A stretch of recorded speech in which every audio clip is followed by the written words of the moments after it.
PrEP. That's Yeztugo. Yeztugo is an injectable prescription medicine that helps to protect against HIV. What a great family. My sister smoked when we were in high school.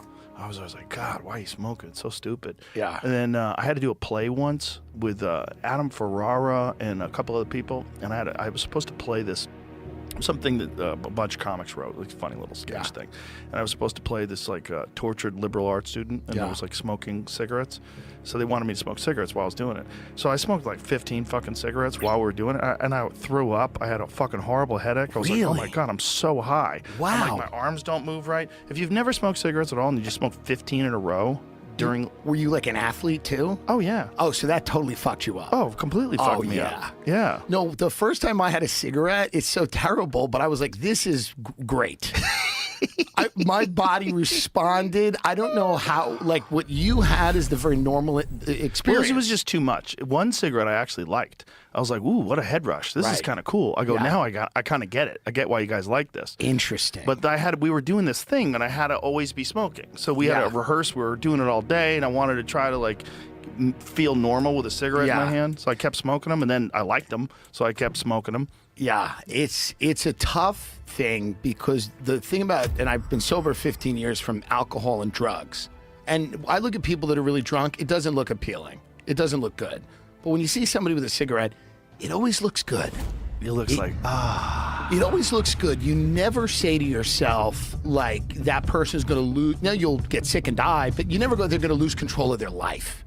right. So you look at somebody with a cigarette and you go, oh, yeah, they're having one. They're cool. It's fine. They're using it to help hang on. Yeah, and I never look cool with it. It's like you look at an actor doing it or someone at like the Cannes Film Sean Festival. Penn. Yeah, someone like that. Yeah. Timothy Chalamet has one. He's the size of one and he has one. And I go, that looks fine.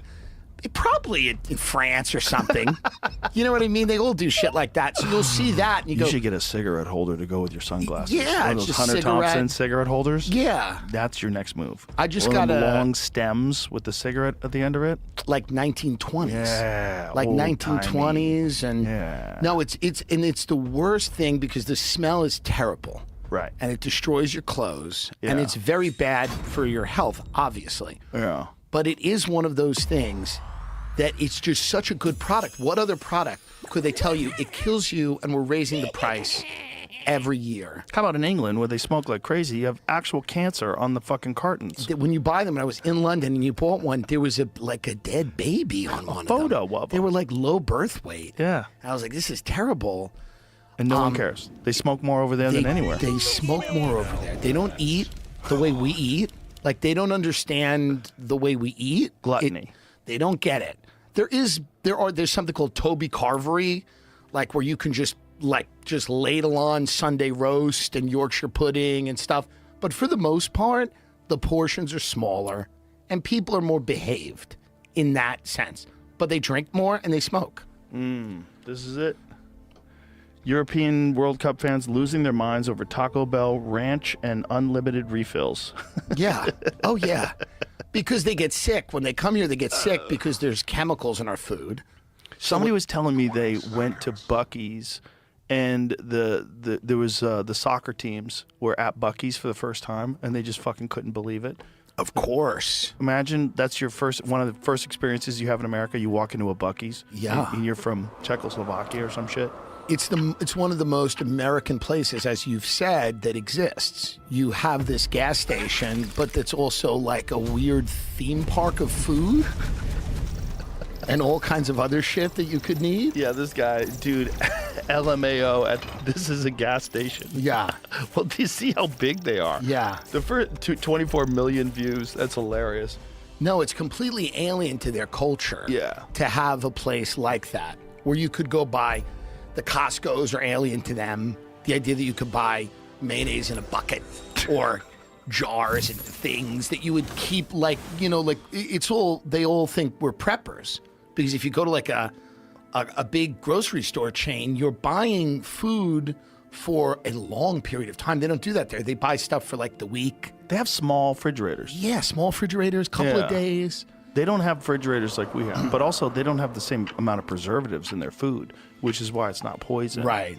They also don't think, and they could be wrong about this, but they also don't think they're going to lose access because of some race war. Right. You know what I mean? Right. Like there is a little bit of planning that goes into some of these grocery runs that does seem slightly paranoid.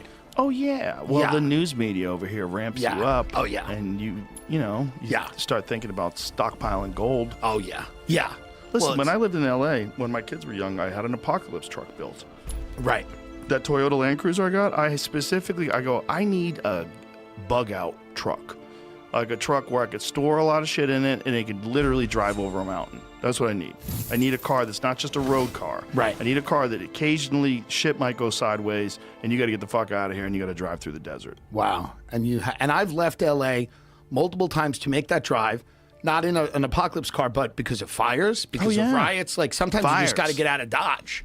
Three You gotta times. I leave. got evacuated 3 fucking times when I lived there. Yeah. And it got as close to like burning my fence down. It's part of the LA experience to get in a car. David Spade called me once during the riots. He goes, "Your block is on fire." I thought he was kidding, but there was just overturned cop cars on fire, and it was like riots. This was 2020. So I just got in my car and I went, okay, and I drove to the desert. That's part of the LA experience is fleeing. That's what Palm Beach is. Yeah. You Palm Springs. Palm Springs, right? Yeah, you flee. Yeah, you flee. You go.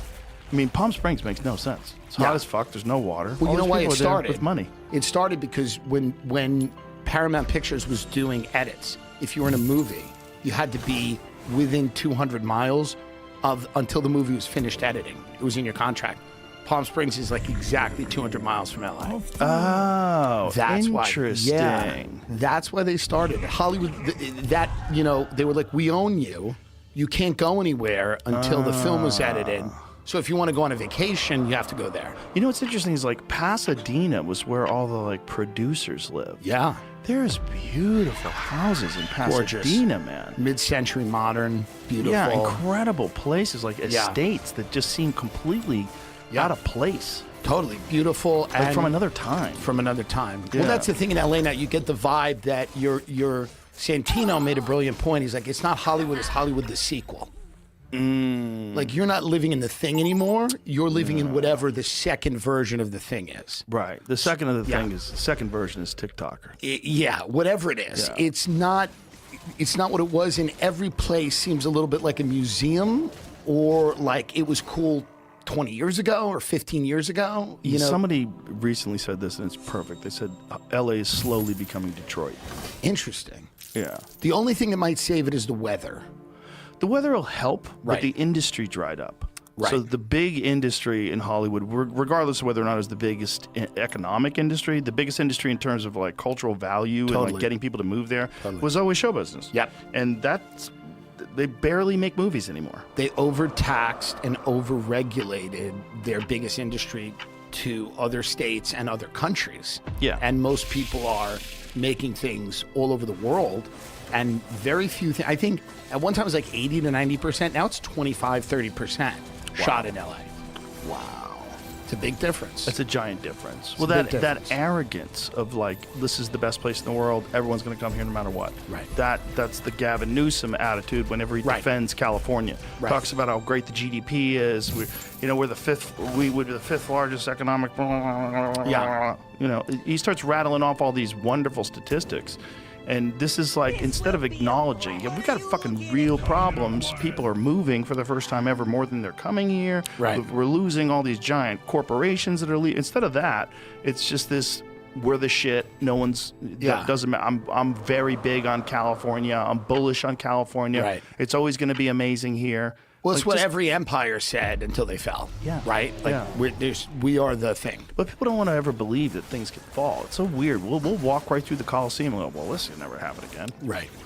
When we landed in LA, I looked to the right, and that warehouse was on fire with 85 billion or 85 million tons of chemicals in a warehouse that was on fire. It was like a multi-day blaze.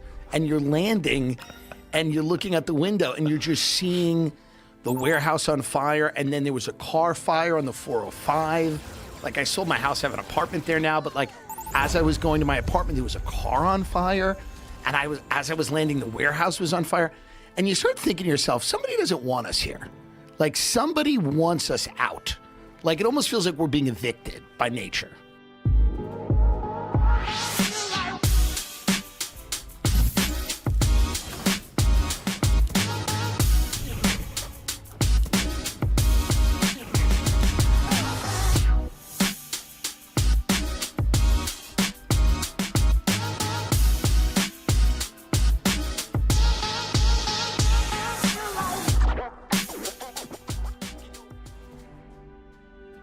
Living with chronic migraine? 15 or more headache days a month, each lasting 4 hours or more. Botox prevents headaches in adults with chronic migraine, and treatment is 4 times a year. So why wait? Talk to your doctor. Botox effects may spread hours to weeks after injection, causing serious symptoms. Alert your doctor right away, as trouble swallowing, speaking, breathing, eye problems, or muscle weakness can be signs of a life-threatening condition. Those with these conditions before injection are at highest risk. Side effects may include allergic reactions like rash, breathing problems, dizziness, neck and injection site pain, and headache. Don't receive Botox if there's a skin infection. Tell your doctor your medical history, muscle or nerve conditions like ALS, myasthenia gravis or Lambert-Eaton syndrome, and medicines like botulinum toxins, which may increase the risk of serious side effects. In a survey, 91% of patients wish they'd started Botox sooner. Ask your doctor today. If eligible, you may pay $0. By nature? Interesting. Well, by Maybe nature- human nature. By bad decisions, by everything. Which is nature. Yeah. You know, human nature is Right. nature. And the stupidity of humans it's no different than the stupidity of animals when they go extinct. Do you think it comes back? Any shot? Any chance? Something has to happen. Right. Something big has to happen. I mean, there has to be something that completely shifts the way LA looks at itself. You know, it has to look at itself as like a functioning business instead of a giant scam for nonprofits. Right. Because a big part of LA's problem is there's a bunch of people that are in the empathy industry. Yeah. And they're in the, you know, we're working for this and we're working for that. And a giant chunk of their money is going to that kind of shit. I did a great show at Oceans in Atlantic City, which is a casino there, and the owner of that casino was talking to me, and I said, what would fix Atlantic City? Because Atlantic City has some similar problems to LA, but vastly worse. Yeah, way worse. And he was telling me, he goes, we have just a high amount of people and a lot of social programs in one area. So you have a lot of people that are not, for whatever reason, productive, and they are living in one area, and everything that comes along with that, which is crime, which is, you know, vandalism, which is, you know, disorder to varying degrees. And he goes, you need to get rid of that in order to have a climate where businesses can thrive. 100%. Which is what happened in New York in the 90s. People hate it. They don't want to admit it. But what happened in New York in the 90s was like they did clean up a lot of the crime, and a lot of businesses then felt better about investing. 100%. But Yeah. that's what Giuliani did. That's what he did, yeah. And he's demonized. He's demonized. He's demonized. He hasn't. He's one of those guys where if he had just done that and died, his legacy would have been amazing. Right. But he's hung around for a while, and he's kind of gone into some interesting tangents. So it's one of those scenarios where it's like, had he just cleaned up New York City and then left public life, it would have been like that guy. Right. But he hung around a little bit and, you know, got involved. They always have to hang around. They always That's what hang they around. do. They It's always like hang you're around. going to do shows. That's you're always right. going to do Yeah, yeah, yeah. stand-up. you That's know? right. You're always going to do shows. But he did such a good thing, and then it was like, just exit. Who's also, you know, he was easy to make fun of, like the time where he was sweating in his dye. Well, that's what I mean. You know what I mean? He's melting. Yeah. He's doing a The hair dye press was crazy. conference Like, in a parking lot. Don't dye your hair. Yeah, You're no. 100 years old. It's okay to have gray hair. It's just these guys. There's so much silliness on both sides. You know, there's silliness on the left and silliness on the right. There's goofy people because the only kind of people that want that kind of position of power are a little goofy. Right. You don't get the best and the brightest and the most enlightened that want to be the mayor of New York City. It's like, No. it's not the You job. get a lot of people that want power and they want Yeah. influence, and they, Yeah. you know, and I think a lot of that, the AI stuff, which is very interesting, is starting to, I think it might, I don't know how quickly it will do this, but I do think it's going to lessen some of the cultural divides, and I think it's going to potentially unite people, because I think it's going to be, the next fight seems to be about surveillance, privacy, your own rights, what rights you'll have. Like, I feel like that will be, it might take precedent. Instead of like these cultural fights that people have been having for a while, it might be like people might be demanding autonomy, from artificial intelligence. The problem is going to be if you can't demand, if you don't have a voice anymore. And this is the potential nightmare scenario that we're seeing play out slowly in England. So Right. in England, their freedom of speech has been suppressed to an alarming point where people are not freaking out nearly enough about it. The amount of arrests that people get over there for fucking retweets and likes. Retweets and likes. That's so crazy to me that you could get arrested for liking a tweet. Arrested. Not even retweeting, because we all know if you like, you're a piece of shit. You should retweet. We all know that.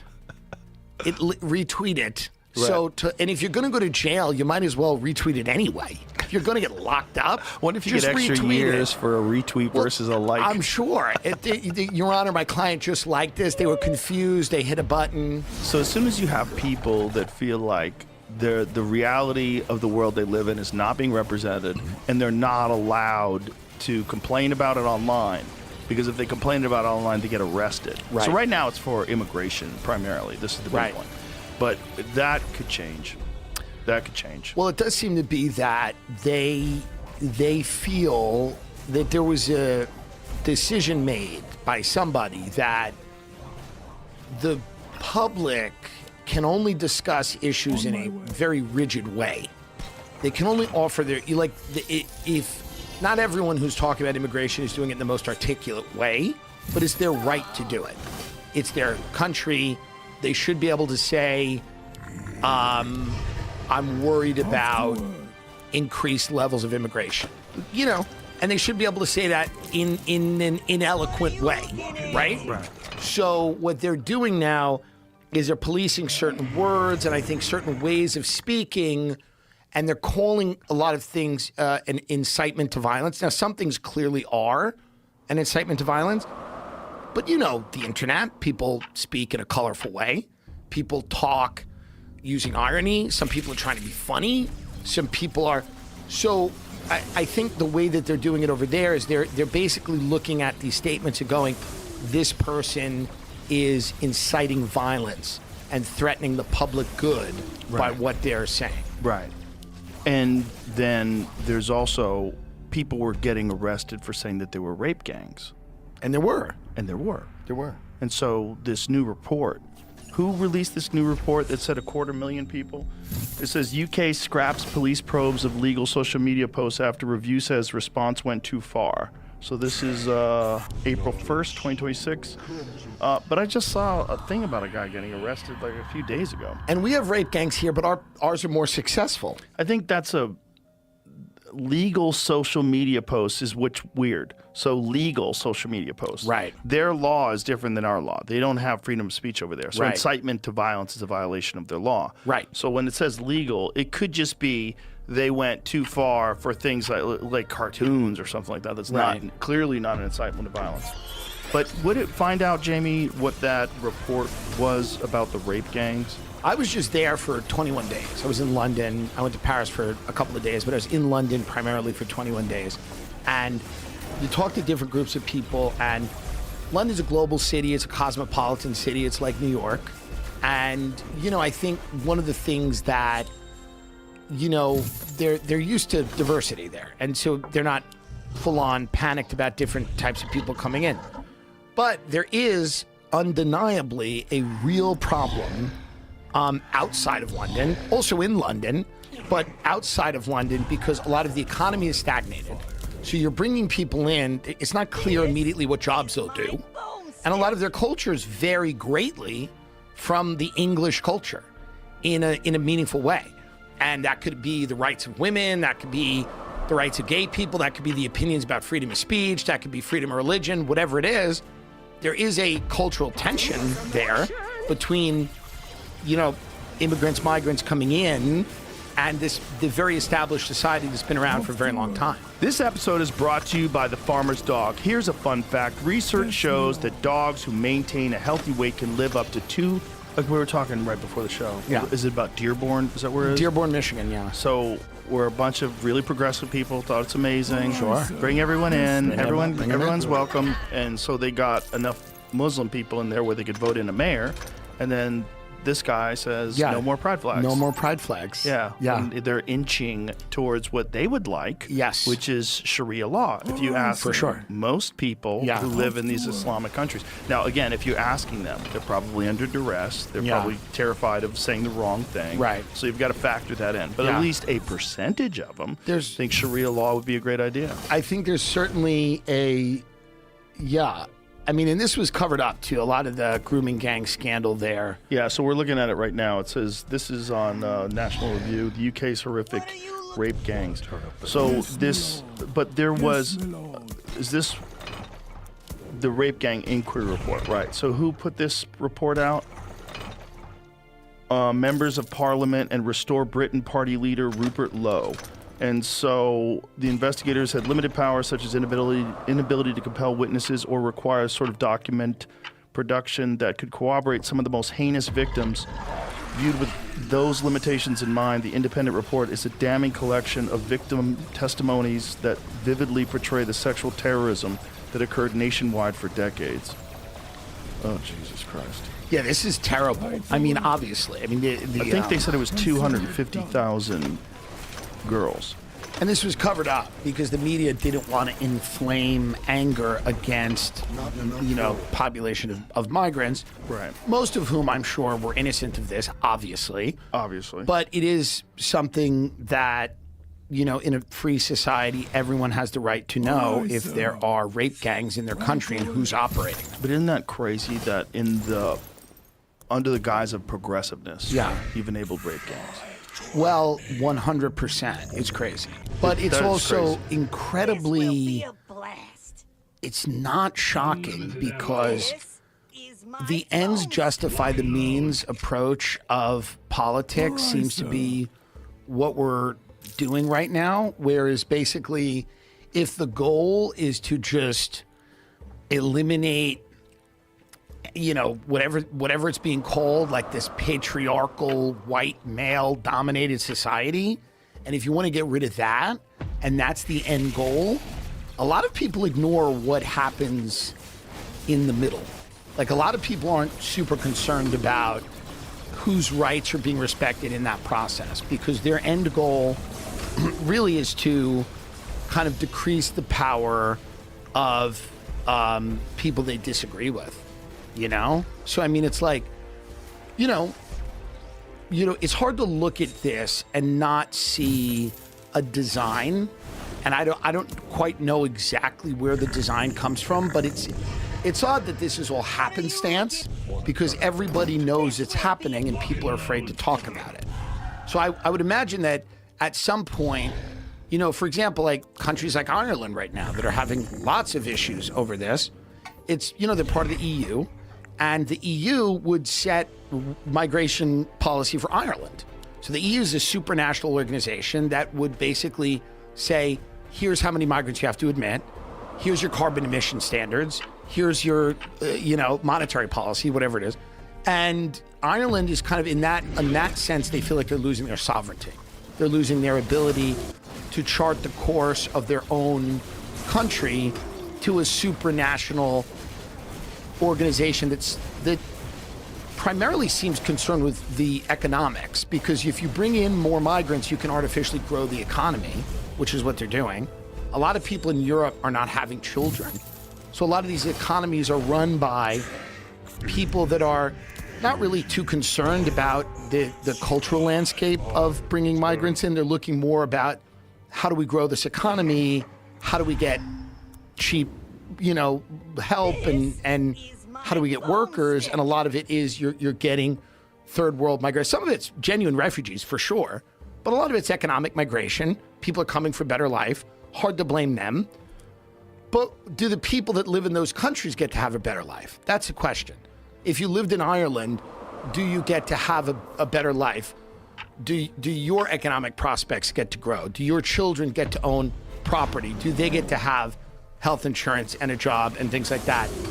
And no one seems that concerned about that. Like these citizens who've lived forever in these countries, whose grandparents have fought and died in wars to secure the freedom of some of those countries, Britain, UK, things like that. Those citizens seem to not be as prioritized as people coming in from other countries. And that's one of the big problems that they're having there. Well, it's really interesting to watch, because if there is a plan, I mean, it's not interesting, it's kind of horrific, but it's interesting in that. It can be both. It can be both. Sure. If there is a plan, like, whose plan? Whose plan and who's benefiting from this? Like, why would you do this? I think it's a small group of people that concern themselves primarily with economic matters, that don't care that nation states have cultures and histories and customs, and that doesn't bother them as much. And their basic response is to just deal with it, and to call everyone a racist who questions it, or to say everyone's jingoist or ethnocentric or anti-immigrant or whatever. They shut down those conversations. And I think it's because a lot of people believe more in a global world, and they don't believe in a world of nation states that have their own ability to govern themselves. They want to take that power economically from those people, and then eventually they want to take it culturally and every other way. So they just want to go around the world and say, here's the way every country will look, here's the economic policy of every country, and if the people in those countries don't like it, and they express, that on social media, they're going to get kicked off. And if they organize in the streets, they're going to use, the military authority to fire water cannons at them, or shut them down, or use gas, or whatever. And if there's a genuine resistance movement to some of it, they're going to infiltrate it and turn it into some psychotic thing, which they do all the time. Right. So it's hard to see it, not to sound like a paranoid nut job, but that's what I am and how I've made my living. But I think it is clearly someone's design. This isn't happenstance. None of this has to happen. We don't have to invade countries, sponsor coups, steal resources, and then drench our communities in guilt and say, now we have to bring all those people here and you have to deal with it. None of that has to happen. That's a strategy of a group of people that want to keep perpetuating this. Do you think it also has one of the factors might be that they want conflict? The more conflict people have in the streets, the less they're going to pay attention to what the government's doing? Well, 100%. Yeah. I also think the more chaos in the street, the more likely you're going to be willing to accept new laws, new surveillance, technologies. Yeah. And you're going to just say, I want peace. Yeah. And I don't care how we get it. I don't care how we achieve it. Yeah. And I think that's very possible. But it does feel like it's on the road a little bit to where people want a uniform standard across. But as you've said earlier in this, it's very interesting because this uniform standard is supposed to include non-binary art students in Vermont and religious Muslims from North Africa.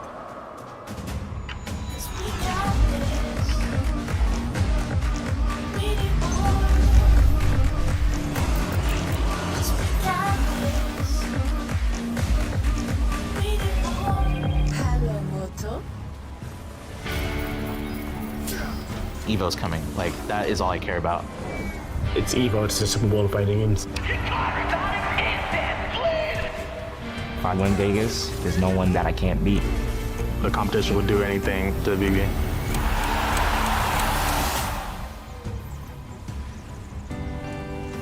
I know it's such a prestigious tournament, but what matters more to me than winning Evo is actually having fun. I'm not afraid to do the things that I would do in casuals in tournaments. I'm just not. Trying to make it a show. Let's have a good time. As a solo, you can get on whenever you want, play whoever you want. Duo is legit playing on hardcore mode. Well, the origin story between our duo is that one day I was kind of... Yeah. Good luck. But I mean, but it's amazing that the people that would be most opposed The people that, like, if you do bring those people in, the people that are going to hate the most are the people that want them in the most. Yes. They're the ones who are most likely Yes. to say we shouldn't have some border that keeps some person from Totally. coming here and no person's illegal. And the people that want them in the most, I think, are not even the people bringing them in. They're being used. Right. They're suicidal empathy. Their like- empathy is being Yeah. weaponized. It's being used. Gad Saad People, talks about it. right. So people that are manufacturing this reality are using those people. These are the same people who really don't care if people in the state over have health care. Right. These are people that haven't spoken to their sister in 2 years. Right. And they care a ton about people in the Ukraine or people that are coming over from Syria, whatever. But we fucked up Syria. We put that guy in who used to be in ISIS. We got rid of Gaddafi. There's slave markets in Libya. Right. So we did that. We sent refugees all through Europe. We destabilized all of Europe. And, you know, you can't take us out of it. You can't take Western powers out of it. You can't take Israel out of it. You can't take the US and Britain and France and a lot of other powers that have destabilized these countries and sent these people flooding through Western countries, European countries. Yeah, fun. It's going to be a fun next 50 years. It's kind of crazy when you see images of France. There was a video of France from 1998 from Paris. Yeah. Versus today. They Yeah. showed like 1998 and then they showed It's a 2026. different world. thing. And, you know, listen, some of that's inevitable. The world changes, different groups of people, you know, but then you look in Ireland, this guy just got beheaded in the street, which I'm against and I think is wrong. And he beheaded some guy, a migrant who had been brought in, had beheaded, or damn near beheaded, tried to. And there's a video of it. And now Belfast, like, you know, it's probably quieted down now, but there were like tremendous riots. They were like burning things down because they're like, we never got a vote on this. We never got a vote on bringing the people in. Yeah. We never got a vote on that. No one ever asked us how much demographic change we wanted in our country and how quickly and what we were prepared to do. No one ever asked that. People don't like to admit it, but an armed population, it's much more difficult Totally. to pull things off. 100%. On an armed population. 100%. And that's another part of the problem with the UK and with Ireland and all these places. It's very difficult to have a gun. Diversity also relies on a very productive economy. So New York City works to the degree it does because people can go out and get jobs because the economic reality of the city is that it can support a lot of people coming in. There are a lot of jobs for those people. But when you have a stagnant economy, like many parts of the UK, that's a lot harder. It's a harder sell. Harder to assimilate people into a landscape where the people there are not doing well. Like the people that have lived there forever are not thriving. They don't feel great. Their prospects economically aren't great. And now you're bringing all these new people who also are struggling to find work.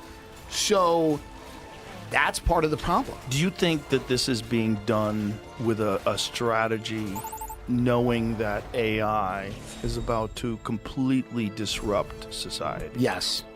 I believe, this is what I believe. I believe no one, for example, no one's trying to get anyone in this country to own a house. No, people pay lip service to the idea, but there's a lot of people now, a lot of them are my age, who have never owned a home and never will. And no one's wants them. They've forgotten what owning a home feels like. They've forgotten what it feels like to like have a yard where you can invite people over and drink a glass of wine and smoke a cigar and watch a game. And they live in a little apartment. They type, you know, they're on a MacBook. They're getting radicalized in any direction. They're upset. They're on dating apps or whatever, but they don't feel like they have a foundational core to their life. No one has really even given them the idea that they're going to get that. So I think that's just one of the things where they're basically saying like, no, you don't need a house and you're not getting a house, and forget what owning a house was. Like, forget that doesn't matter. And I think part of this is because they know, same thing with healthcare.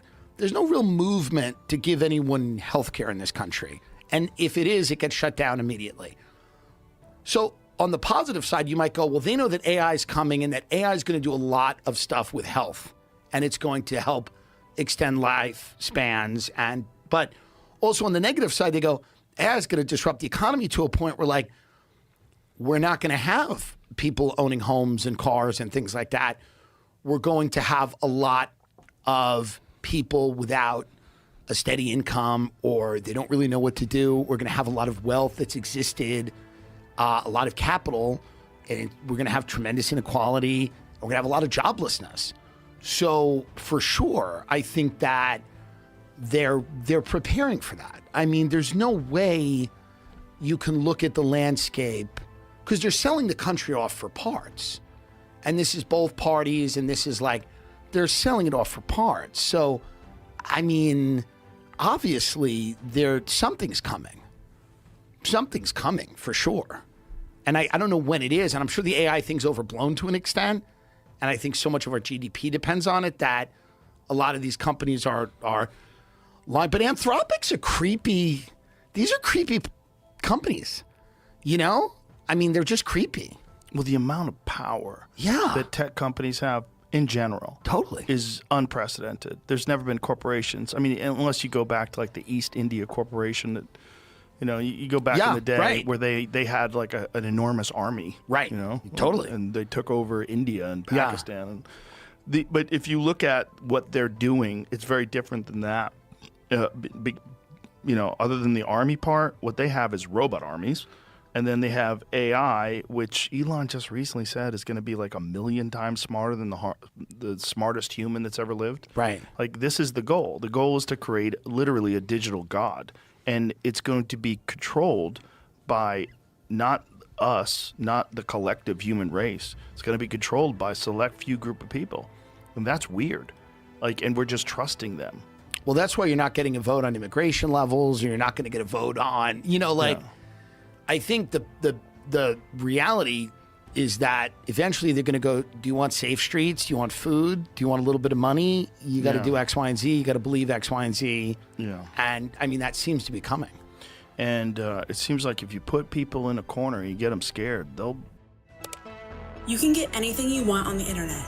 So why are we still taking gen eds like this?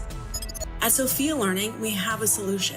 Sophia offers online college-level courses that are designed to transfer for credit, helping thousands of people graduate.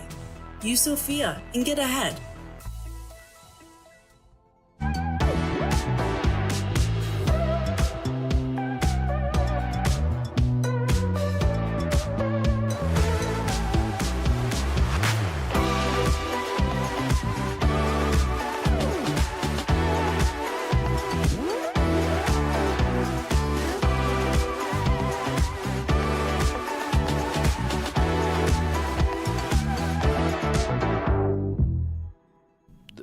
This is what we learned during COVID. Like, they will back down. They'll go along with a lot of stupid shit. They'll try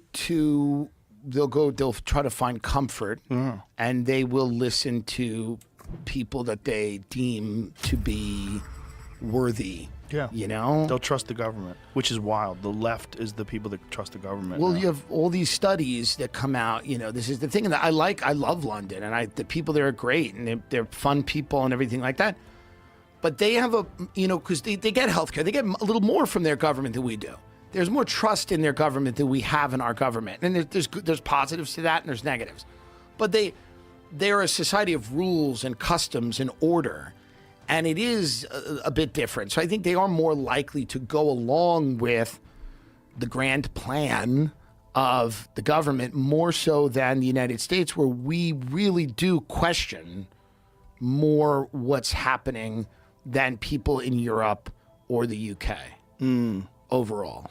Yeah, but that makes sense, right? They have socialized health care. They have, isn't their education paid for completely? Isn't university? Yeah, they have good stuff. They have a good life. Yeah. There's benefits to that. Totally. There's like a balance to be achieved. I've always said that, like, in this country, it's foolish that we don't pay for higher education. Like, the more educated people, the better. Like, the less losers, the better. Like, Part of our country is where we manufacture a lot of geniuses. We also manufacture a lot of psychopaths That's what our culture does. A lot of sociopaths. A lot of sociopaths. A lot of people that don't give a fuck about anything but success. A lot of people that don't care about anything. Yeah, and that's the thing that comes along with the gluttony too, right? It's Yeah. celebrated, and they don't even realize that outward gluttony, it just inspires all these eat the rich people. The whole thing is out of balance. That's what I would describe America. If you had to describe it in 3 words, it's just out of balance. It's out of balance. It does it, and it's hard because we've got 350 million people. It's hard to and it's like, what do the people in Menlo Park have to do with the people in Baton Rouge? Have to do with the people in Canarsie? Like, yeah, I get it. It's a weird place. So you have all these different climates, habitats. People have different interests. But I think AI might unite people because, like, the idea of this as such a powerful force, if people don't start getting cognizant of it eventually and start, talking about regulating it or anything, I do think it is going to be, a very strange time if people, just ignore it forever. It's going to do something weird. I'll tell you that. It's not going to be like whatever's coming over the next 20 years, no one is predicting it. I get the feeling when you see a lot of these tech guys start adopting Christianity. How about Peter Thiel's, that whole Antichrist thing? Yeah, he does that whole thing. What is he doing? He gave a fucking lecture on the Antichrist? Gives a bunch of lectures on the Antichrist. He's fascinated with it. And a lot of those guys are moving into this interesting area of this is God wants this. Like J.D. Vance, who's not the worst person, obviously, and I think he's the sanest voice in that administration about the Iran war, for sure. I think he's, by far, one of the only people in there going, let's calm it down, which is why a lot of the big donors are slinging mud at him, But again, it's just he just released a book about faith and reconnecting with his faith. I'm sure it's a lovely book. Haven't read it. Fun beach read. J.D. Vance is reconnecting with his faith. Great. Inspiring, amazing. We'll get to it. Haven't read it. We'll get to it. Top tier. But, it's also interesting because some of his donors are huge tech guys. And it's all of these worlds existing together where you have this world of people who are trying to build a God and the world of people who already believe in a God and trying to get all of those people in the same tent. That's interesting. It is. Imagine if that's where God comes from. If this is a natural process where human beings and their curiosity and insatiable need for technological innovation. But then what happens once we get God? Let's say we bring this God in, then what happens? Nirvana. Nirvana? Yeah, we all merge. It becomes perfect. Interesting. So we all merge and that's perfect? Yeah, it's fine. Don't worry about it. We're all going to merge with the machine. Interesting. Because people do believe that. At one point in time, cavemen had to be looking at the wheel going, man, I see where this is going to go. Right. This is going to fuck my whole gig up. My Totally. whole gig is making weapons out of stone and tying them to a stick with tendons. Right. And then chasing an animal and spearing them. And now these motherfuckers invented guns. Right. And these motherfuckers invented arrows. And Yeah. with every progression of technology, Sure. the bow and arrows technology changed everything. Horse riding. Figuring out how to ride a horse. Well, that's like a new innovation. Right. You ride a horse now. Now you can move a lot faster. You can get Right. a lot of things done. Some guy figured out a wheel. All right, drag the wheel, put a cart on it. Now we can carry stuff with us. Right. More than the stuff that you could put on a horse. Right. Get a couple horses, they pull a wagon. Oh, Right. great. Hey, this guy figured out a fucking engine. We don't need the horses anymore. Right. Woo. All right, Right. let's make the whole ground everywhere hard so we could roll around with these machines with internal combustion engines. And then it just keeps going and keeps going and keeps going and keeps going. And then one day it's unrecognizable, just like it is now. If you showed Australopithecus, Manhattan in 2026, they would freak out. They'd probably start screaming. They wouldn't know what to do. They would be horrified. But do you think, if we showed Peter Thiel 2050, he'd go, no, that's it. That's what I want. Whatever do you think the guys now have a real idea of what it's going to be? No. I think Interesting. I think there's a lot of guesswork. I don't think it's possible. I don't think it's possible to know what these things are going to do when they become sentient. I don't think it's possible. If Elon is correct, and there's something that's 1,000,000 times smarter than human beings, and somehow or another why would we let people govern Why would we let people build that stupid fucking rail station in California that's cost how much money and it's produced what? How much track is done? Why would they let people do that when you could have AI do that? But if something's a billion times smarter than human beings, it's going to go, we're not building a rail station for these fat fucks. You know? I mean, right. Seriously, it's going to go, why would we build a rail station for these people so they can get drunk and go fight each other? Well, how about we get rid of them? Well, maybe it's we don't even need to do that because we can make you travel instantaneously from here to there. Right. We create little mini wormholes all over the country. You don't need a car anymore. You just press a button and all of a sudden you're at Starbucks. You know, we'll do something very there's gotta strange. Be some, I just look at technology and I go, it's made the world better in many ways, but in a lot of ways it hasn't. And it did stop around 2014, 2015. A lot of the new things that came in made the world, to me, very impersonal, corporate, sterile, and cold. Yeah. And the experiences that you get now, like there was like, I went with a friend of mine. We were in a McDonald's, and like you order on a touchscreen, there's nobody there. There's some 9-year-old kid going, "Hey, I ordered a McFlurry." Some woman screaming at him, "Where's the receipt? What's the receipt?" He's like, 9. He's like, "What?" There's a weirdness when you take people out of everything. You take people out of everything, and then they have no purpose. Right. Especially when you consider the high number of unemployed people and checked out people. And then people that have whatever their job is has nothing to do with what they enjoy. So if they just do the job and then afterwards they're just watching television all day, that's a lot of people. But they're just watching their phone, they're playing video games. There's a lot of people that don't have any purpose. Right. They don't have a feeling of purpose. They don't have a thing that they're connected to. But some experiences are much worse now than they were before they were digitized. Like, I do think there was just pressing a button and getting something on Amazon is much easier, but there was something nice about going out in December during the Christmas season and like going to different places and seeing people and like the struggle of like getting the thing you want. There was something, I bet you were expending energy, you're walking around, you get a cup of coffee, you see people. If we destroy all of that, what happens to the human psyche? That's my question. Well, if we had an anxiety meter, if we could see anxiety, like levels of measurable anxiety over time, I guarantee you from like whatever the age of the internet kicked in. So it's like, 94 or something like that? I think it probably slowly ramped up until social media came up, and then it's probably significantly higher than it's ever been before without real threats. Totally. Like just regular anxiety from reading things on your phone and interacting with things online. Well, people are very, attached to this idea that they have to weigh in on everything, that they have to have a fully formed opinion on everything, and the horrors of the world are on full display in front of them all the time. Yeah. And they need to then not only view them, which is scarring in and of itself, but then they need to contextualize them in a way that makes sense. Yeah. Which I think is also another level of stress. Am I a good person? Do I have the right thoughts about this thing? Am I being, so that to me is also another level of stress where like you would have never had to. There were people when I grew up that just were really good at one thing.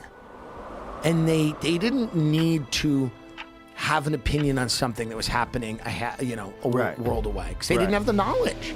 And they weren't forced into expressing that opinion. They weren't forced into expressing that opinion. Yeah. And they were able to live in a much simpler way, in a much happier way, with real, genuine connections to people. And I think the fact that nobody feels like they're able to do that now, like the generation that's coming up, the younger people, they seem better off, like the Zoomers or whatever they are. They seem to be they have a dose of nihilism, but I think it's appropriate. They're a little, they have a good sense of humor. They're skeptical. They're a little cynical. They've seen all of these institutions, churn out a lot of garbage. And I think they're into, some of the crypto stuff. They're into they're self-starters. They're not institutionalists. Everyone I grew up with and the generation directly under me, they're all institutionalists. They believe very strongly that knowledge is given through an approved, whether you're at NYU or whether it's the State Department or whether it's a board or whether it's a nonprofit that commissioned a study that proved the thing. a lot of these kids do not think for themselves. And they're not kids. They're in their 30s, by the way. And they're in their 30s or 40s. They don't think for themselves. They've been taught that thinking for themselves is bad. It's racist, or it can lead you down a road that you don't want to go on. It's whatever. It's misogynist. It's homophobic. Like, whatever questions you're asking, like, why do the Padres have to wear gay uniforms? Like, that doesn't make any sense to me. Like, as a gay person, I never said why I need the Padres to be gay. Why are the Padres gay? What does the Padres uniform look like? They're making them wear like gay things on the uniform. Like pride stuff? It's like pride stuff. I don't think it's like a dildo on their head, but I think it's like pride stuff. What happens when they play in Dearborn? It's not gonna go well. But it's like, why is Citibank gay? Why is Chase gay? What is it? Why does this help anyone? That a corporation is trans? Why is Chobani yogurt trans? What's the point of this? I don't understand. Does this get people health care? Does this make people happy? Does this satisfy? It makes some people happy. It makes some people happy that I worry about because I just don't understand. And it makes more people angry. And that's why gay marriage has lost 11 points in support. More people are annoyed. They're like, we're all cool with however people want to live their lives. Most people are. But they're like, why is my bank gay? The new Ashley Luxe collection is here. And yes, it's worth the hype. With curvy wood designs. When did my bank come out as gay? And like, I'm okay with it, but could somebody have told me, like, what are we doing? This doesn't make anybody's life better. It is just virtue signaling horseshit that ends up doing the exact opposite of what they want. They think it increases acceptance. It decreases it because you're shoving a worldview down someone's throat. And at the end of the day, it's like, on my way. If I went to a restaurant, for example, I have no problem with Scientology. On record. By the way, I like it. I like cults. Children have too many rights. Put them on that boat. Whatever you do, Sea Org, make them work. Don't rape them, but make them swab the deck. Whatever they do on that boat. And I don't have a problem with Scientology. And I don't like the people who leave Scientology and then rat on it after it got them all these movie parts. I think that's fucked up, too. I think it's fucked up. I think they're rats. And I know you've had some of them on. Sorry. But I think they're rats. If you do something for 30 goddamn years and get rich and famous, shut your mouth. Have the dignity to go to your house and shut your mouth about it. Don't then try to go on. Your new era is that you're going to dime on everybody in this thing that made you rich. Anyway, but if I went, so that's just an aside. It's just an aside. It's truly. But that's the way I feel. Shout it's out like to Tom Cruise. Yeah. Hangs in there. Hangs in. Can you imagine how gross that would be? In there. How disgusting would it be if Tom Cruise went out and he's like, Scientology is really abused. Shut the fuck up. You're Top Gun. You're Top Gun. This worked. Whether you're gay or not, they covered it up. You said you did something wrong. They said, we'll audit you. We'll put you in the box. You're fine. Give us some money. Live on this mansion. It's all fine. But if I went to my bank and it was just all Scientology for the month of June, I would go, this is a lot. Do you know what I mean? So to me, I think it's like this weird aesthetic politics that people have where they need to pin ribbons on themselves and go, I'm a good person. I have no problem with the polyamorous orgy happening at Chase or whatever. Just shut up. This whole country right now is being torn apart by people who need to feel like they're good people. And they need to project their life onto other people just live and let live. People disagree with you. I have good friends I disagree with. Like on fundamental things. Foundational things. And I don't care. I don't care. Because I think they're funny. I think their lives are funny. They're bad people. Many of my friends are not good people. I wouldn't even introduce them to other people I cared about. But they entertain me. And that used to be okay. You used to be able to go, I like that guy, he's entertaining. People go, he's crazy. He was in jail. You go, You always minimize. You minimize that. You go, sure he was, maybe, I don't know what happened between him and her. Someone fell down the stairs. He's fun sometimes. And you should be able to do that.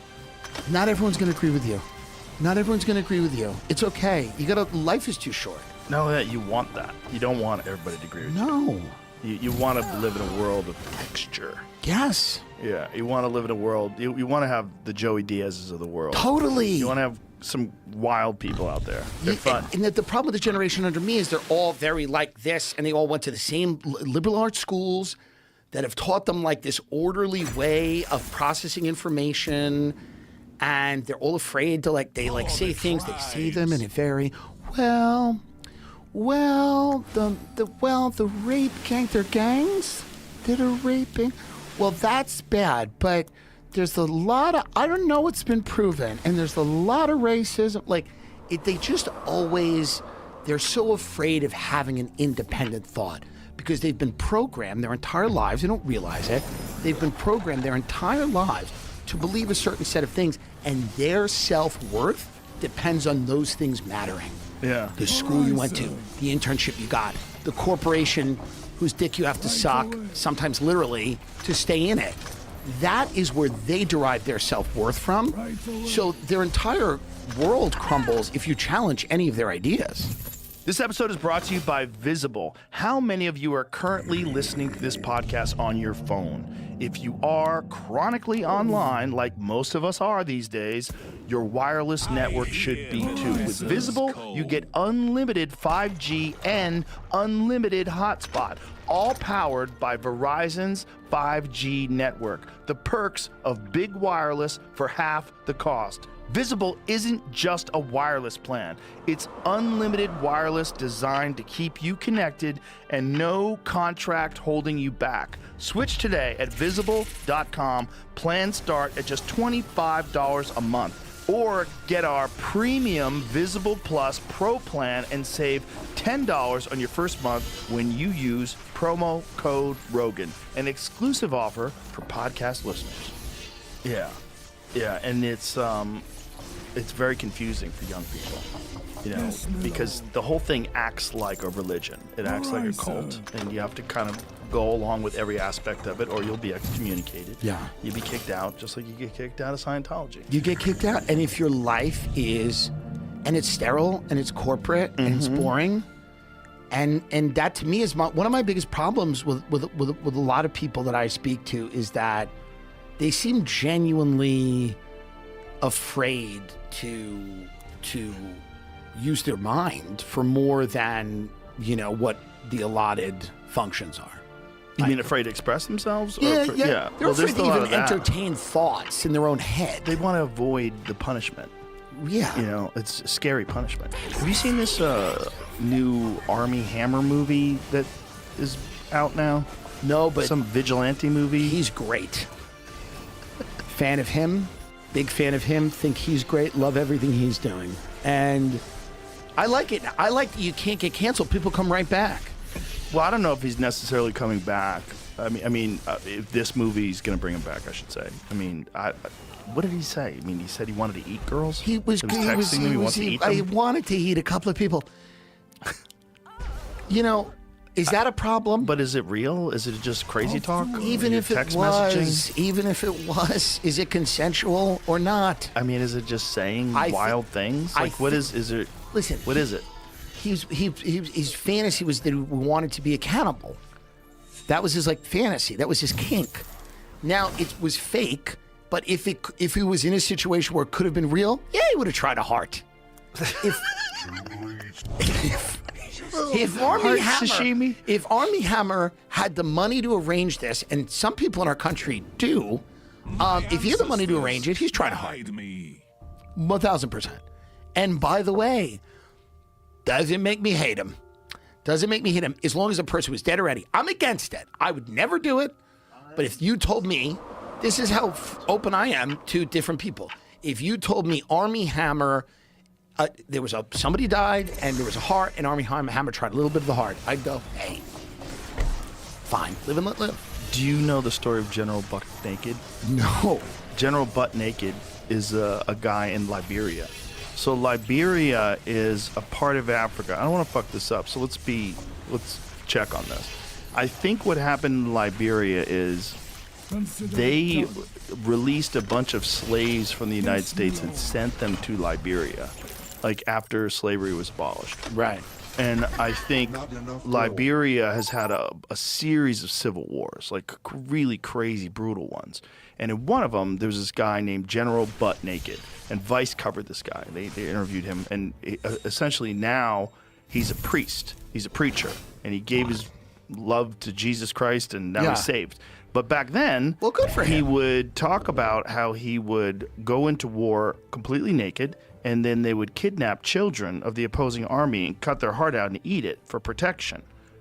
Carlos, Total Wireless here. We want to do an ad with you. Me? Why? Because you're streaming 3 games at the same time. Quiniela.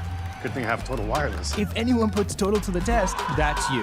Real life needs real unlimited. Unlimited premium 5G and a Samsung Galaxy phone on us. Total Wireless. Say hello to Sunbridge. This is a whole new region in the making. It is neither urban nor suburban. It's something else. Holistic in perspective.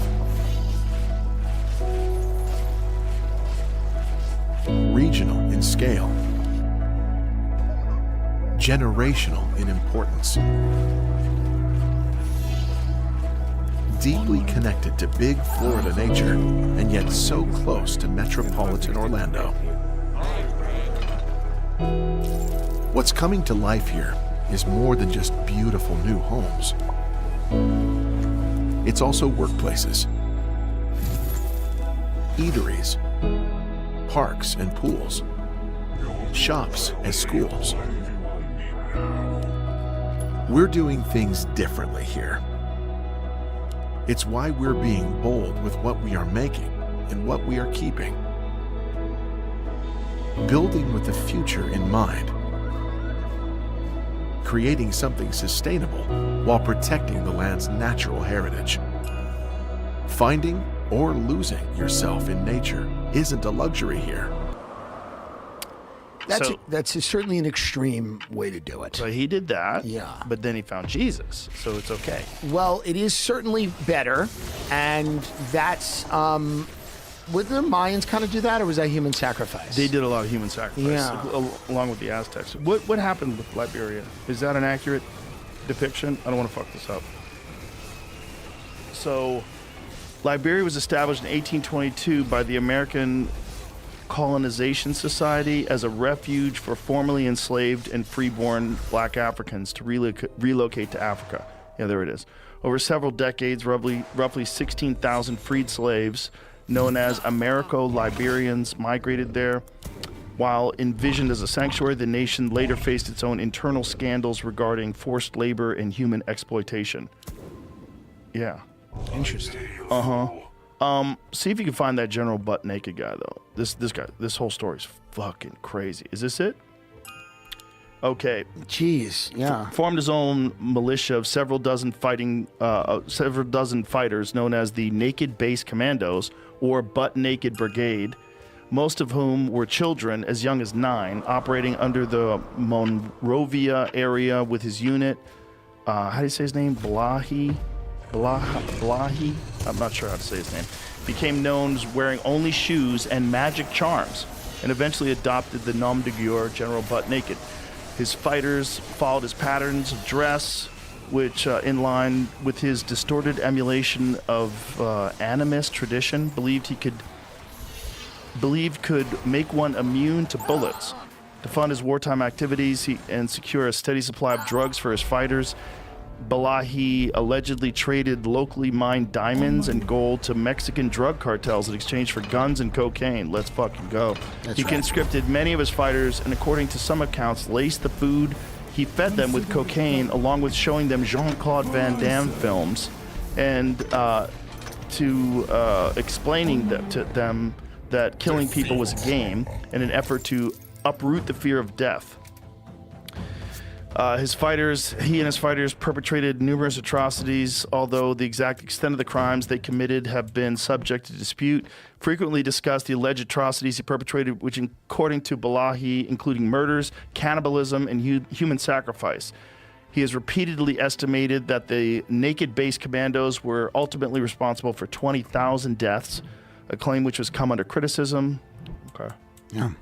Yeah. And he's alive now, and he's religious. He's a preacher now. Yeah. Have him on, and I bet he's a lovely person. That's the thing. You should have him on. By the way, I would. He has an open invitation.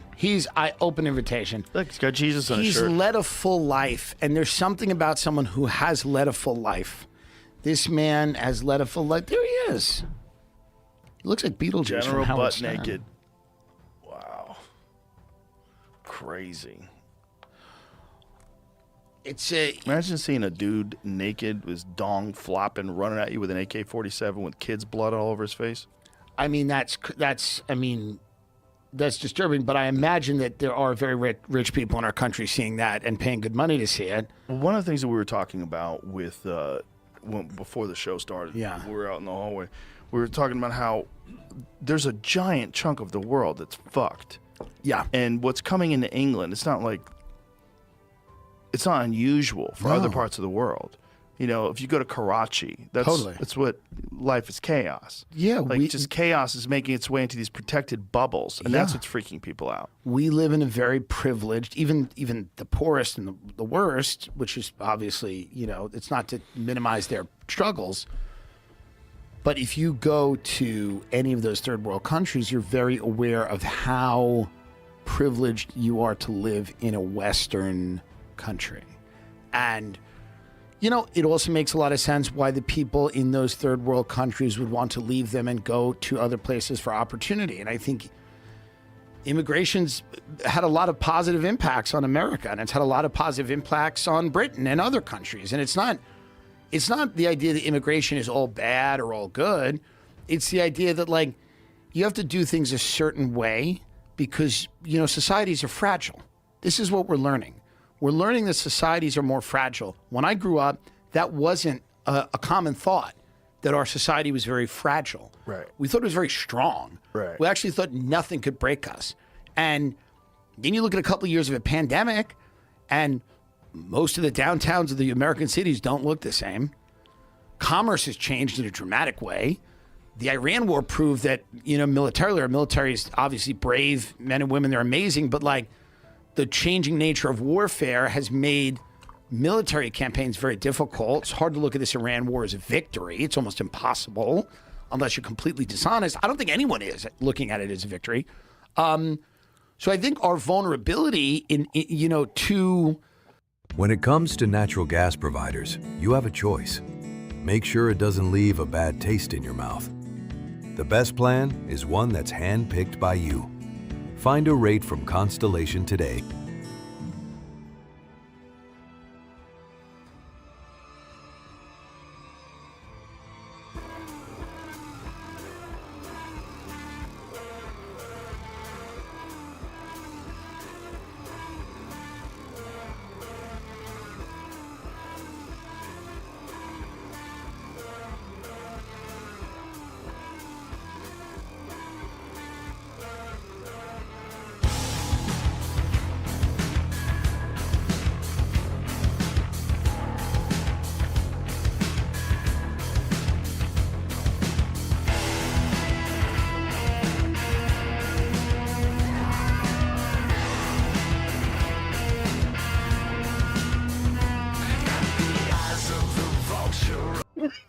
threats, foreign and domestic, we are more aware of that now than we have ever been, how fragile societies are. So when you demographically change a society very quickly, which has never happened historically, it took wars, long periods of immigration. Now it's overnight. People have to adjust to a new cultural and sometimes economic reality. That's a very disruptive thing, and societies are very fragile, and you've got to be very careful about how you alter and change a society, because if you do it too quickly, there's a tremendous backlash, and you have to make sure that people want it changed, that people are on board with it. not everyone. No one's on board with everything. But like, if you went to a lot of people in these countries that live in the bigger cities, they would probably be very pro immigration. And because immigration has a lot of clear benefits to them.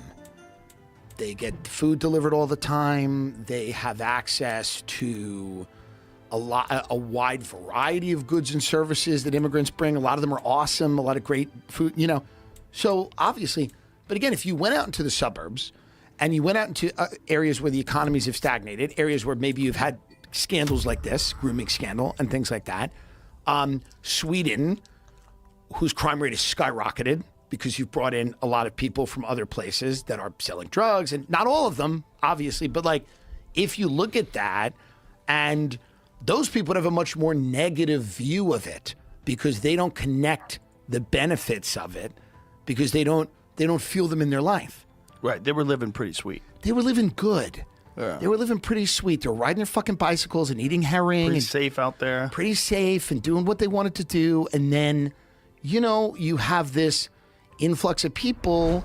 You now have real poverty. You now have a lot of people. You also brought in people that came from a war-torn part of the war-torn world. country. Yeah. And not everyone's going to be General Butt Naked, who becomes a Christian pastor and is probably lovely now.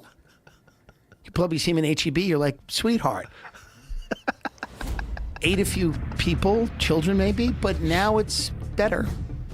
That guy, not everyone's going to convert. Not everyone's going to be, you know, you're going to bring people in that are products to an extent of their environment. Like we all are. So the idea that like, you know, women have less rights in these countries. So the courtship rituals in these countries are different. The familial relations are different. That's just the way it is. So, and a lot of people there like that. So, you know, why would those beliefs and systems of change just because you happen to be living in Ireland? Right. Why would you think Irish women or British women would necessarily or inherently get more respect than your wives, daughters, sisters, whatever? And I'm not saying that it's all like throughout the entire Islamic world. I think there's a lot of diversity in the Muslim world. And there are lots of countries where there's arguments that women are safer than they are in America. But there's a lot of countries where that's not the case. And women have far fewer rights and it's pretty barbaric.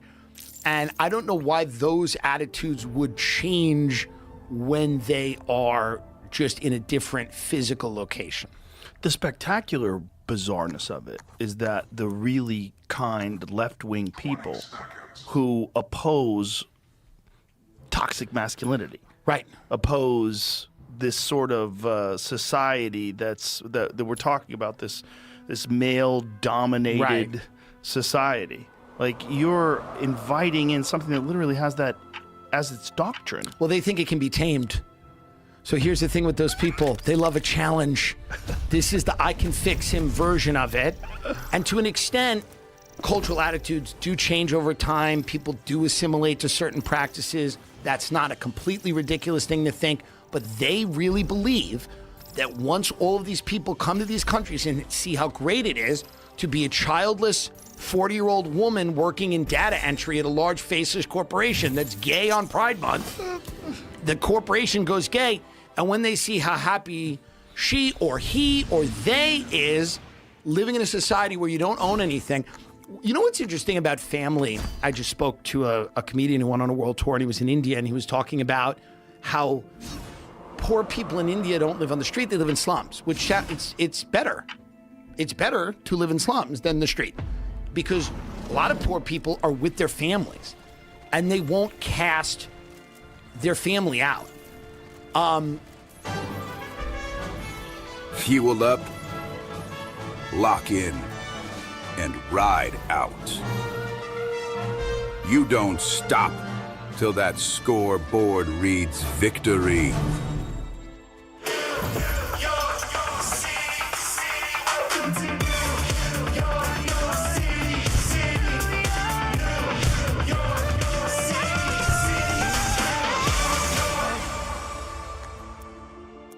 Family in America almost means like nothing.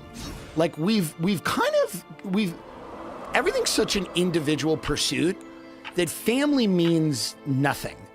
And like that's reinforced. Like I am in an argument with my father. His wife has different political views on certain things.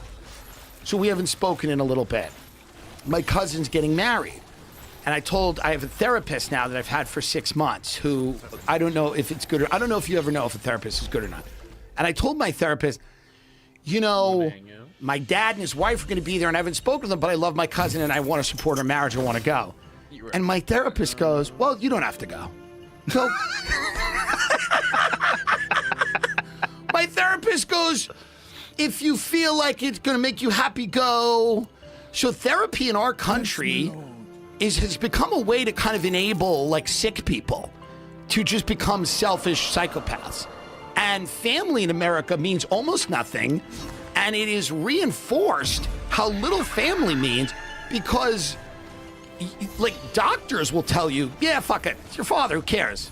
So it's basically a thing where like, I think when you go to these other countries and you realize how deeply rooted a lot of things are in family and culture and tradition.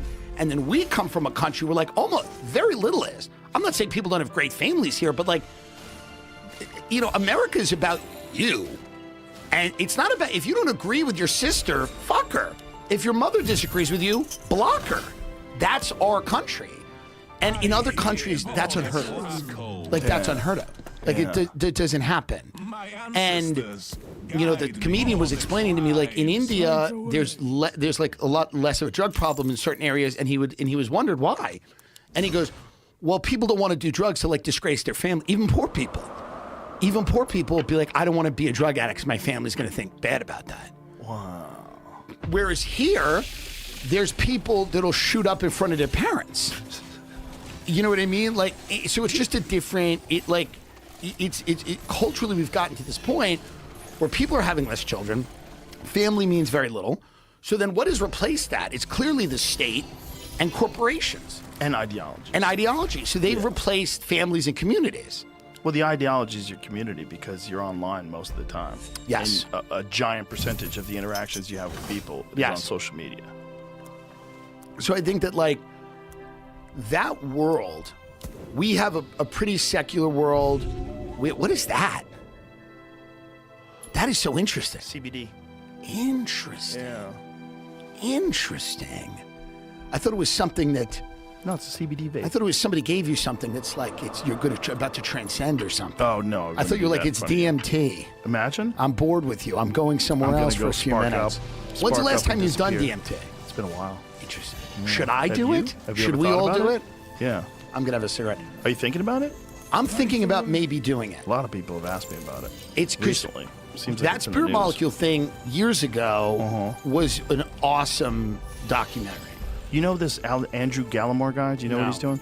So he's, what is his exact discipline? Is he a psychologist?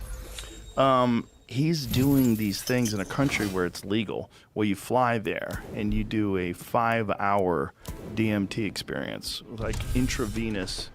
He's a chemical pharmacologist, neurobiologist, and a writer. One of the world's leading experts on psychedelics. Very interesting guy. And he's creating this place. I forget what it's called. Do you remember the name of the place? A lot of people I know do ayahuasca. That's an orally active version of DMT. This thing seems a little crazier because they can kind of regulate the dose much better and they can keep you there for a long period of time. Eleusis. Okay, so like the Eleusinian mysteries from ancient Greece. So this place, it's in Baquia, am I saying that right? In the Caribbean, in March of 2026. And the aim is to study DMT-X and DMT entities and attempt to communicate with these entities. So one of the things that he's saying, so he was just on someone's podcast. Maybe Danny Jones? All right, he was been on this podcast as well. But one of the things that he was saying was that they keep going to the same place. that you can they're actually trying to create a map of whatever this experience is. So instead of doing it like an ayahuasca ceremony or doing it like you're smoking DMT and some sort of a psychedelic ceremony with your friends and it's a 15-minute experience, instead of that, they're having repeated experiences in the same environments. Like there's actually a place that you can go, and by regulating the dose somehow or another over a prolonged period of time, it allows you to maintain this state and keep entering deeper and deeper into whatever the fuck this is. But it seems to be mappable. Okay, it was the basement. That's what it was. So it is AJ from the Y-Files, which is an awesome YouTube show if you've never seen it before. And so he's talking about it doesn't take you to somewhere new. It unlocked what's always there. These guys they're trying to develop like maps of what this is. So they keep experiencing. They're charting out different entities that you experience, and there's a bunch of different ones that you experience, and one of them I've seen multiple times is jesters. Interesting. And these bizarre looking psychedelic jesters. Interesting. I wonder if they were the original jesters. I wonder if like the reason why jesters dress the way they do with these dangling things off their heads, because this is what you experience in the psychedelic state, and they're trying to recreate it. But what they've done when I've done it is mock me and make me realize that I'm taking myself seriously. Like one time there was like fractal, there's millions of them. I don't know how many, and they were all giving me the finger like this. Wow. And I was like, and it was and I said, I go, oh, I take myself too seriously. They go, yes. And they're going like that. That's it. It was like there's little corrections of your psyche that take place during these experiences. Interesting. It's very weird. I'm scared to do it. Well, I'm scared I'll go in and it'll be fractals of J.D. Vance yelling it's all at me. George Soros. Yeah, it's all J.D. Vance going, you need to learn about AI. No, I don't know. I find it fascinating. Well, it is.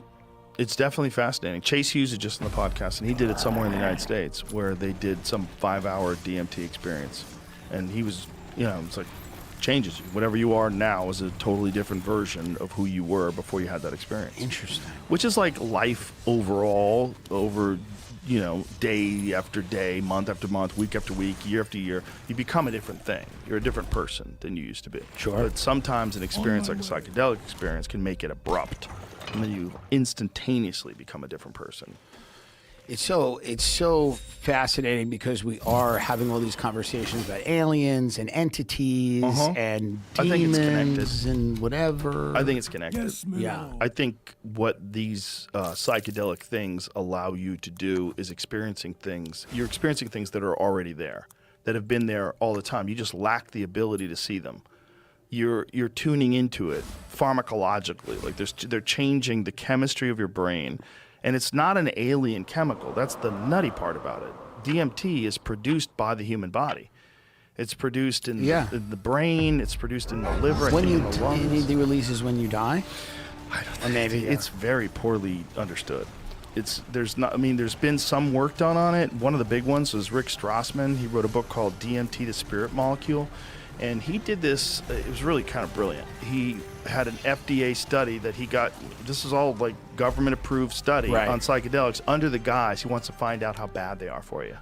Interesting. So he told them, we want to study the dangers of these drugs. drugs. And that's why he got all the money. Yeah, and so then he writes his book like, this shit's amazing. Smart. And by doing that and then studying, they studied the Cottonwood Research Foundation. They're studying where DMT is coming from. So like the thought was that it's coming from the pineal gland. So the pineal gland is like literally a third eye in the middle of your head. But now they think it's coming from the whole brain. They don't really, the human body produces it. That's the most important part. So the human body produces this, the most potent of all psychedelic chemicals that transports you into another world. Like, how weird is it that the body produces a gateway to some other place? Now, whether it's perceived or a hallucination, the experience is the same. So you can get hung up all the time on you're just seeing things that aren't there. These are visions. Okay, maybe. Maybe what you're doing is experiencing something that's real. Like, it might not be something that you could put on a scale. It might not be something that you can measure with a ruler, but it doesn't mean it's not real. And I think we are very arrogant in our assumptions that we have an understanding of all that exists. With all that we know about bacteria and molecules and cells and the mitochondria and then subatomic particles. Like what? There's just the reality that we've observed is so fucking bizarre. The idea that we know what's real and what's not real, and you can say, "Oh, it's just a hallucination." This is the reality. Is you go to Tim Hortons, you get yourself a donut, and you go to work. Right. No, I think I have a feeling that what that experience is you being able to see something that exists around you. Well, a lot of people are very hopeful. I wasn't one of them per se, but this idea that we were on the edge of some disclosure, that the government was going to start telling us things about extraterrestrials, and remember that? Well, the creepiest one that kept going around was that they had brought together a bunch of pastors to talk to them about disclosure, because disclosure is going to disrupt the fabric of society so greatly. Right. And the question was, what were they going to tell them? And so what I have been hearing from people that supposedly know things about UFOs was that they were told that religion was created by aliens to keep people in line, and that humans are the product of accelerated evolution, and they needed some sort of an origin story that made sense with rules and morals and ethics and guidelines to follow and something to worship, because without that, people are lost. And so that these aliens have created that. Well, please let Trump say that in a press conference. He's the president to say that. Yeah, I got to talk to him. He's the I'll have dinner president with him. to get on there and go, guys, listen, we don't know what's going on. The Straits of Hormuz, they're open, they're closed, they're open, they're closed. Who gives a fuck anymore? Anyway, there is no God. You were all created by aliens, and you were told a bunch of lies about it. Good luck. Keep going to work. Markets up. Straits open, markets up. It's not even that there is no God. It's that the God story that you've been told it's formulated in a way for your tribal primate brain to accept and understand. Right. And that there's probably a true story to all of it. If you go back far enough, and if you got the actual events that they were trying to lay out, there's too much of stuff that's in the Bible that is actually historically verifiable. Totally. But do you think they didn't tell people that because they thought it would be too disruptive? Well, here's the thing. There's a lot of stuff that, when you talk about the Bible, right, you're talking about a series of stories. Sure. Right? Especially when you get to the Old Testament. It's a series of stories. And some of these stories aren't in the Bible that were a part of the religious canon of the day. And one of them is the Book of Enoch. So Anna Paulina Luna told me about it. She's like, you really have to read that. And I was like, okay. She was so adamant about it. I'm like, okay, let me read it. So I listened to it on tape in the sauna, which is the perfect way to do it. I'm listening to an audiobook. It's 195 degrees. Okay. I'm sweating my balls off. I'm dying in there. And I'm listening to this fucking crazy account that is in the same Dead Sea Scrolls as they found the Book of Isaiah. Totally. The same collection of these religious texts. And it's all about how the Watchers came down and mated with the daughters of man and chose them as wives, and then created this race of beings called the Nephilim, which were giants that ruled the earth. This is in the Bible. They talk about the Nephilim in the Bible. In the Bible, they talk about Enoch. He's referenced in the Bible. Right. But the Book of Enoch, the stories that are in the Book of Enoch, are fucking bananas. Completely bananas. And the only reason why it's not in the Bible, a bunch of rabbis decided that it didn't align with the Torah. The Torah or the Talmud, I forget which one. But they decided this contradicts some of the stories that are in other religious texts, so we're going to keep that one out. Interesting. Because it was a collection of these things that's all together. Who were these rabbis? Exactly. Right. Well, who are all these people that wrote these things down? I have this bit where I read out of the Book of Ezekiel. There's the hilarious parts of the Book of Ezekiel, and then there's also parts that sound like they're talking about a UFO, these profound experiences. And then other things where they're talking about a prostitute. It's very funny. Right. But this whole thing is a bunch of people's interpretations of stories written down, passed down generation to generation, written largely intact once it was an original piece. So they found the Book of Isaiah in the Dead Sea Scrolls, and it's identical to the Book of Isaiah that is 1,000 years newer. So that was older than the Book of Isaiah that they had by 1,000 years, the oldest one they ever found, and it was verbatim. Right. So once they got these stories down, they wrote them over and over and over again, and like priests would learn to do that, and monks would learn to do that with their religious texts. They would rewrite things over and over again as part of the practice.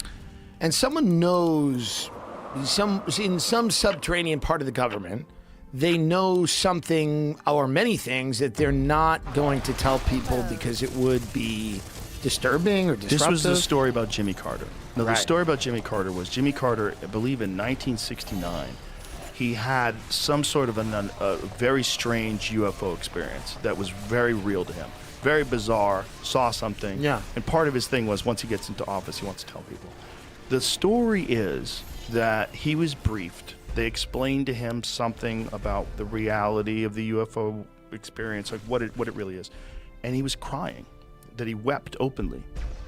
So what could that mean? Like, what would that mean? Well, he was kind of guy. he was, yeah, Kind of a interesting. pussy? Is that what He you're was a gonna bitch. And this Habitat for Humanity, I never understood. I thought it was, I think he's a genuinely good person. Of course he was. That He built houses that became for a president. people. Yeah, he was. Never enriched himself. But he was also, if you read books about him, he was kind of an operator too.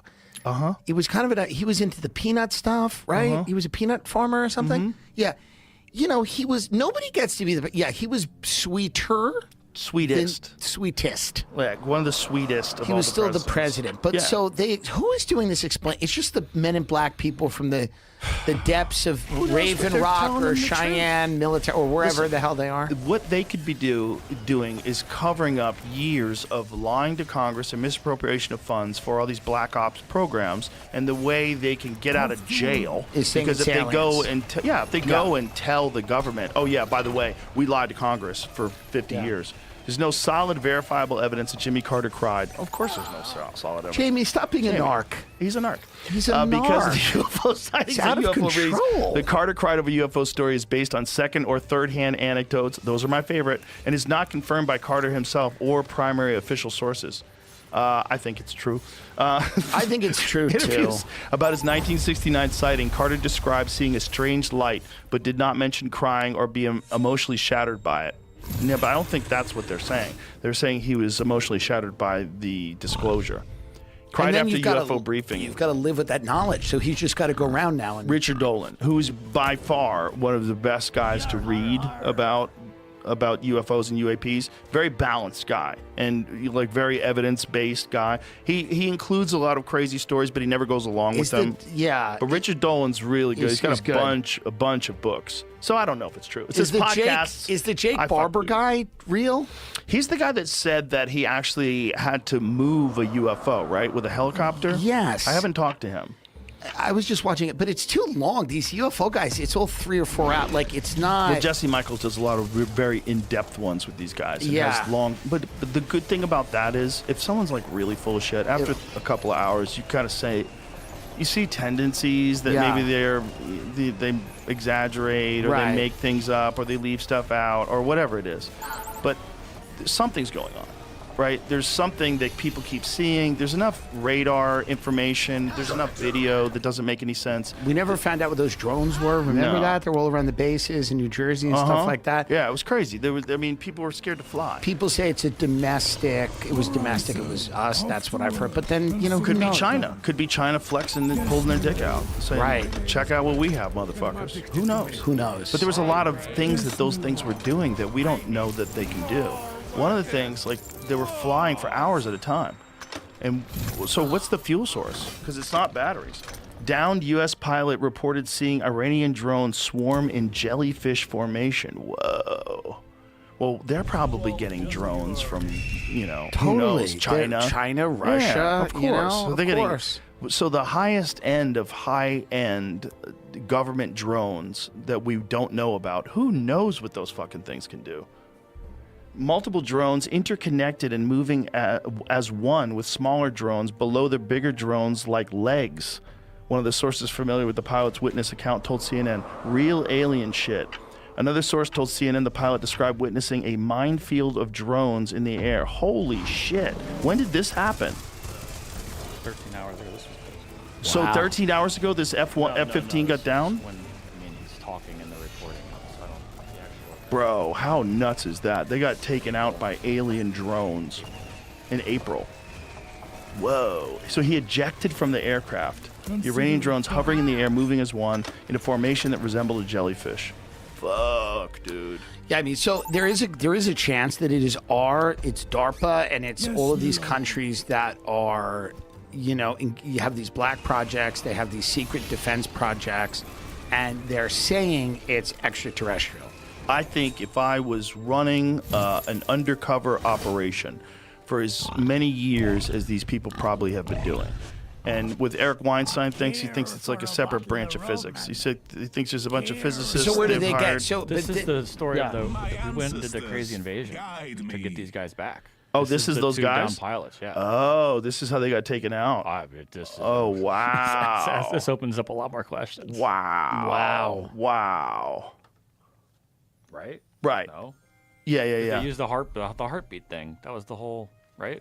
That's what they said. What was it? So the heartbeat thing was the thing that they said that they were able to locate this guy's heartbeat, his very unique heartbeat in the mountains where he was hiding. Wow. And everybody was like, well, that's bullshit. And we're like, I don't know. I don't Who know. knows? And it's based on some sort of quantum something or another. What is it called again? And then the fucking White House said, did you see that today? What'd they say? What? They posted something on their that they're going to announce about quantum computing. Oh, Christ. Do you think that God's about and to get born? They were making a joke about Q with it. That's sort of why I asked if you guys had seen that. What's the joke about Q? Okay.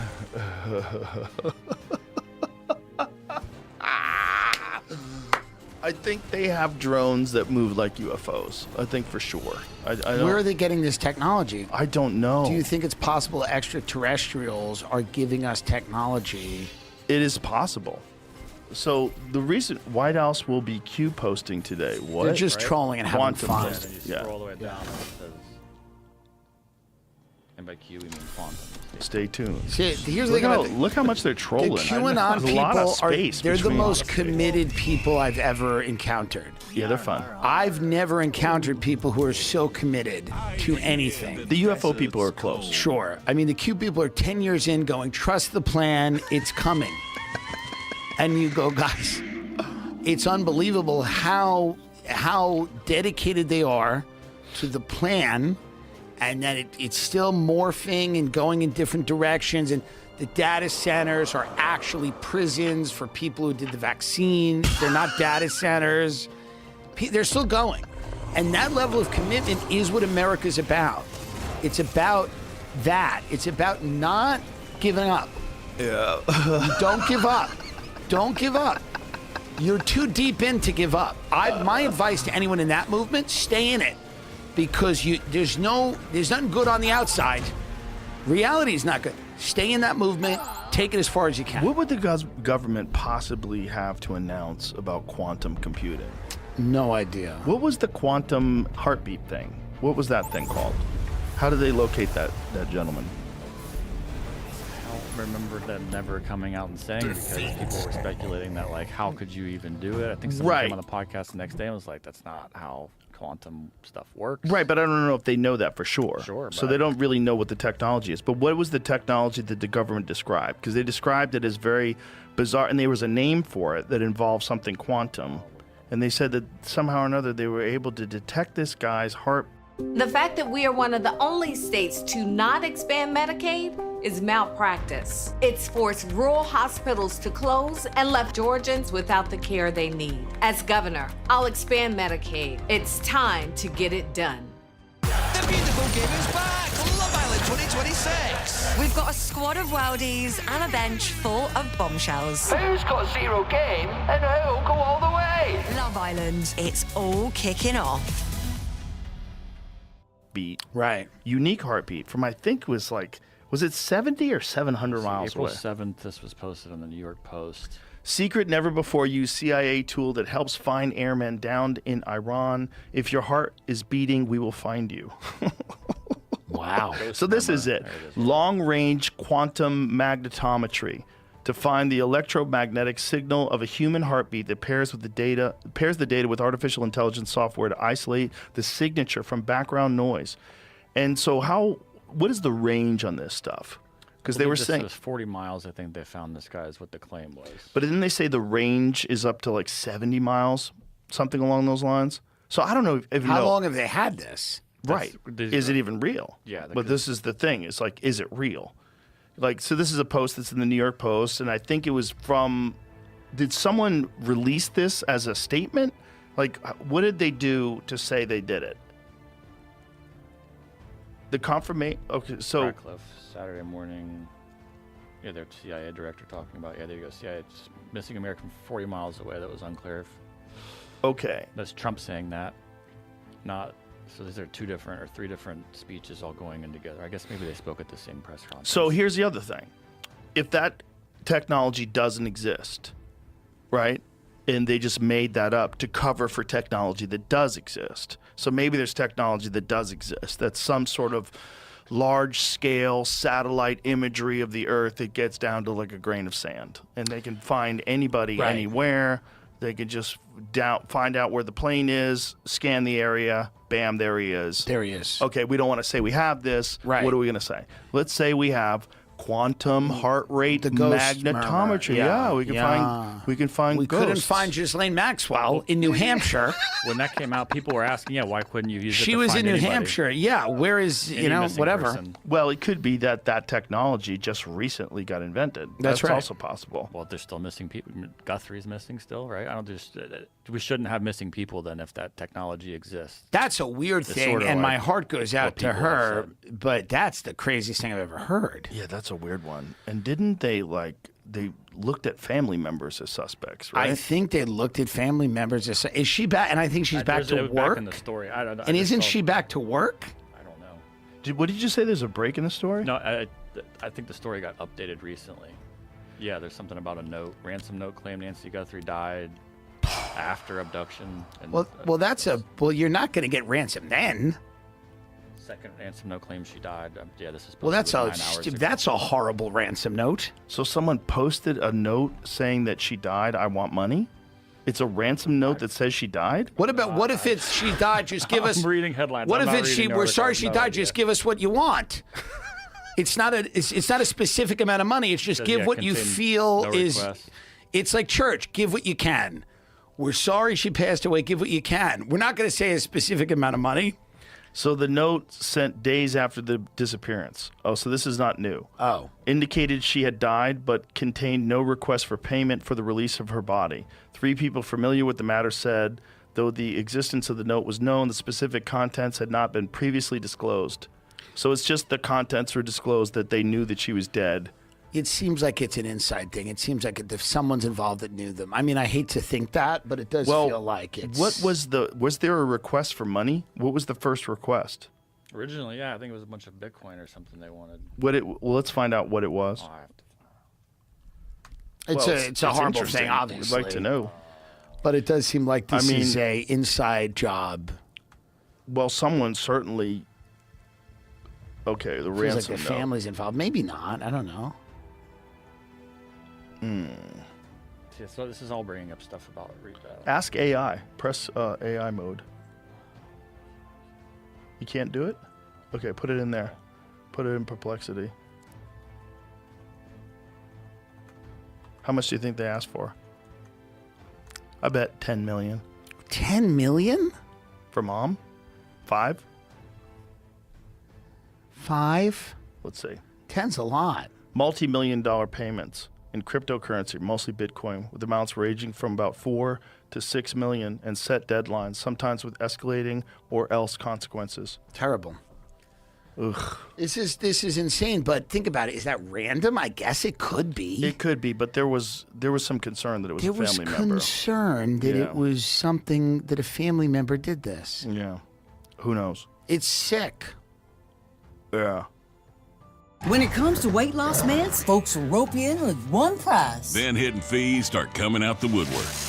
Oh! GoodRx will show you the cost up front. I'll ring a bell to that. Weight loss plans for $39 per month plus med costs. Check GoodRx.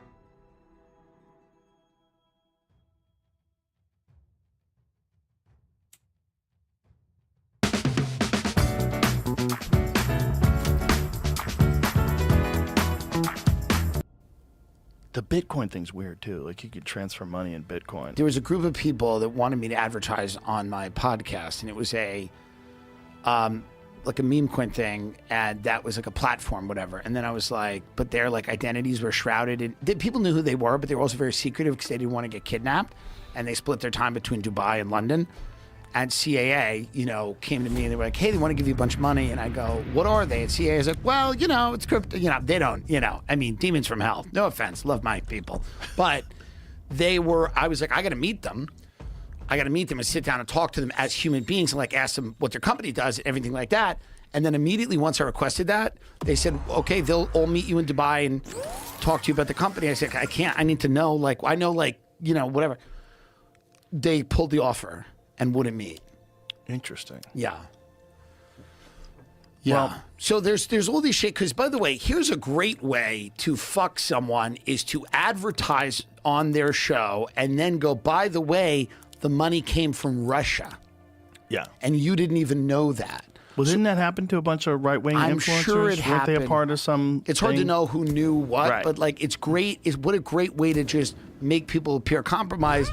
So when you go, where's this money coming from? Maybe it's an intelligence agency. Right. Maybe it's ours. Maybe it's someone else. But you start going like, all right, I need to sit down with you, have dinner with you. It doesn't mean that I would necessarily be able to know who, like, if these guys were legit or not.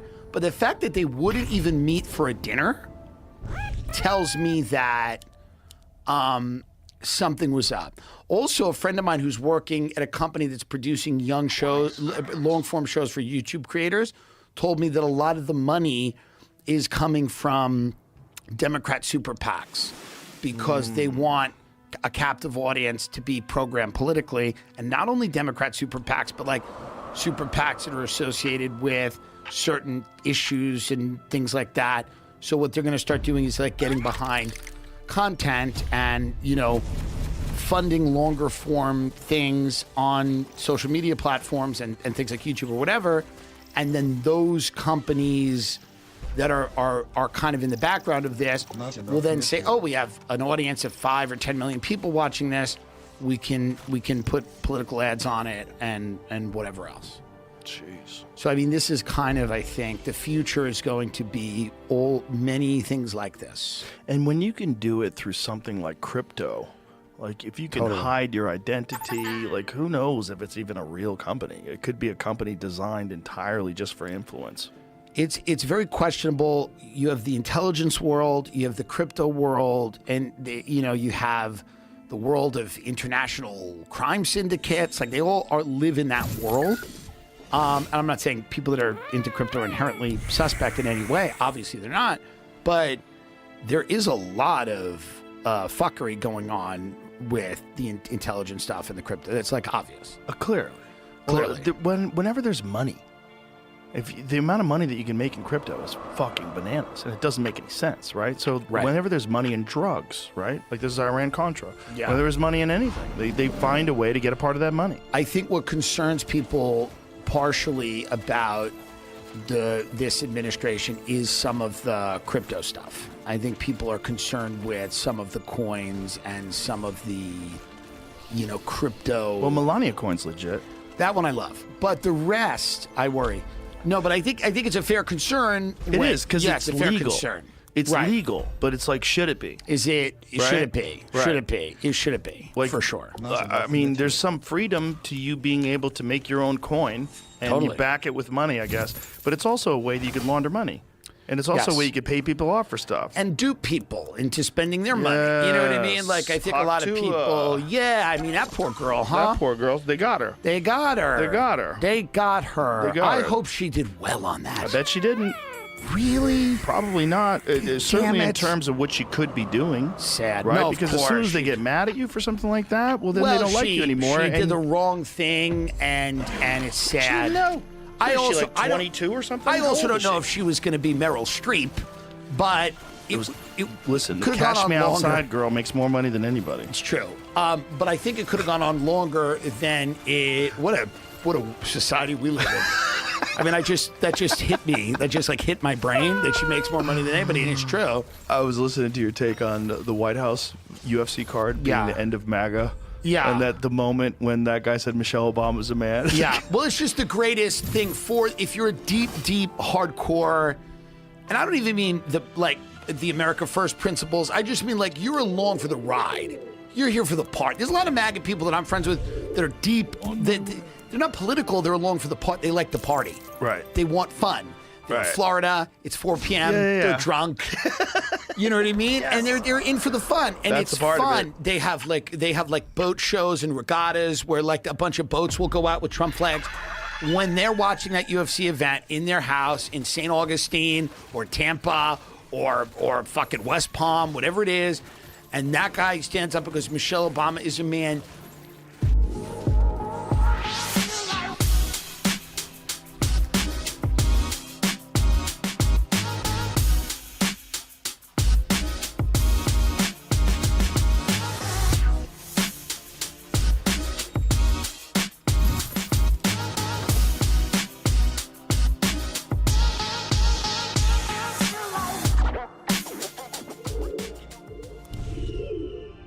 Living with chronic migraine?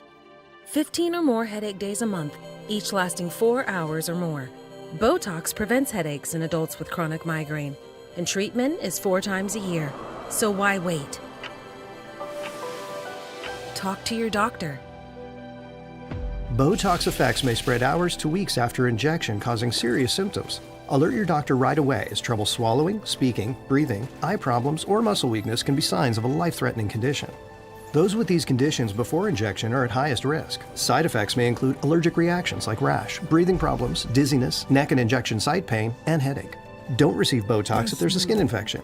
Tell your doctor your medical history, muscle or nerve conditions like ALS, myasthenia gravis or Lambert-Eaton syndrome, and medicines like botulinum toxins, which may increase the risk of serious side effects. In a survey, 91% of patients wish they'd started Botox sooner. Ask your doctor today. If eligible, you may pay $0. It's the culmination of things that they're not going to beat that. It's hard to beat that. There were houses that cheered when that happened. 100%. It was 100%. How many do you think? Over the whole country? It was audible in Florida. Florida, I know for sure it was audible. For sure, people cheered, and it was like, listen, Like outside bars? yeah, and it was a party. The fights were good. Yeah. You know, it's like, to me, it's like there's this. Every cultural thing has a moment where it just explodes, and it's over after that. You know, it's like Hunter Thompson has that famous quote about it, where he was part of this thing, and then it just, you know, we saw it happen with. Like celebrity culture, a lot of it, like that Imagine video during COVID was kind of the end of that. Like people are like, shut up. Yeah. Like it was like they did that video and they didn't know it at the time, but people really started to turn on them. They're like, just shut up. And there was the other one, the BLM one. Totally. All of them. Same sorry, kind of thing. Sorry to be white or whatever it was. Same shit. Same kind of thing. People just said, okay, enough of this. And I do think that every movement just gets to a point where you've done all you can do. You've done all you can do. And when you are standing in the octagon of a UFC fight on the White House lawn, and you're asked if you have anything to say, and you scream, Michelle Obama's a man, that as the clock has struck midnight, that's that. I mean, I don't know what else you could do. That guy, Josh Hokett, you know, that's like, he's got a shtick. Like, he's got a character. He does. Fun. The Incredible Hulk. And so he's basically like a pro wrestling bad guy who also is a really good fighter. Right. So there's a real problem there. What this should guy have keeps happened? winning. Yeah, and he says crazy stuff. Well, they probably, in retrospect, Yeah. if they wanted to avoid this, Yeah. probably shouldn't have had him fight on the White House lawn. Sure. Because if he said that at the T-Mobile Arena or in Madison Square Garden, Totally. outrageous. Sure. But not that big a deal. But But here's what should have happened afterwards. Michelle Obama should have made an Undertaker-like entrance. Let's go in. All of a sudden, the lights go The out. lights Boom. dim. And then the light goes on the balcony. If Michelle And she Obama- comes on a cord. She flies Yes. over. If Michelle Obama had made an Undertaker-like entrance and got in the stage and then body slammed, like, can you imagine? Unbelievable. That would have been amazing. The country just exists for ratings now anyway. It's all it exists for. It's just that's all we're doing anymore. That would have been unbelievable. Here it is. This is what you guys, I think, are supposed to. Yes. She's in the ceiling the entire time. Michelle Obama comes down. Right. You see Trump starts doing his dance. He's doing his Trump dance. Michelle Obama comes down. She's got a cape. Bro, it would be the end. It would have been unfucking believable, and she would have been president next. She would have been president next with no election. No election. Vance is going to stand up to that? She should have descended from the rafters in a cape, fought that guy, you know, choreographed. Yeah, little just fake. body slam him. It's fun, fake. And then she does an uppercut, and then he's on a cord, and he sails out. Unbelievable. Missed opportunity. Missed opportunity. Because why not? Why not have some fun?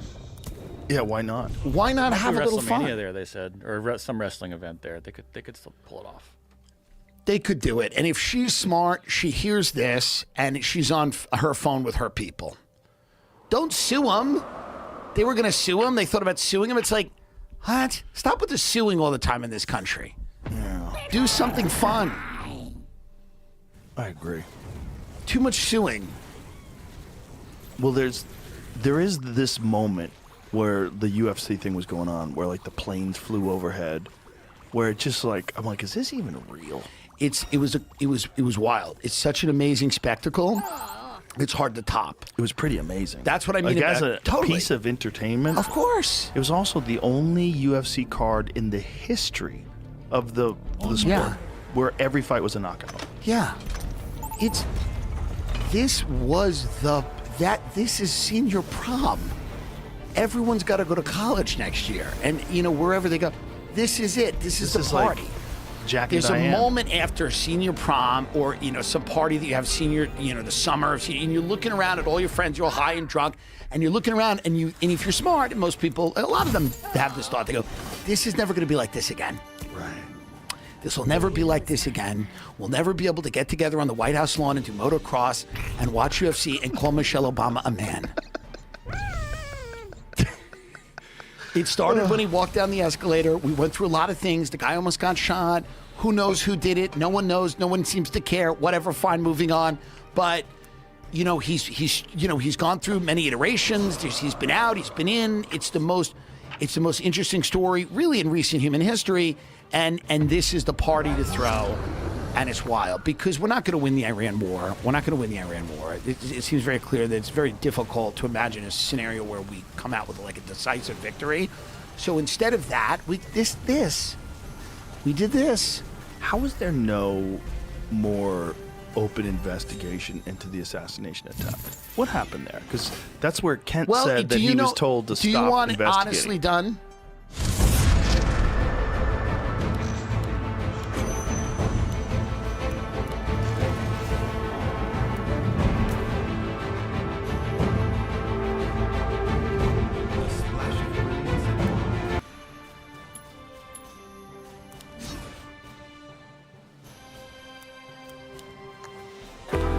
Every city has its secrets. And this is one of them. Unique spaces. I wish all my meetings were here. Local flavors. Try their house special. Smoke over Midtown. Cheers. Great vibes. Some secrets are meant to be shared. The secret's out. Cambria Hotels.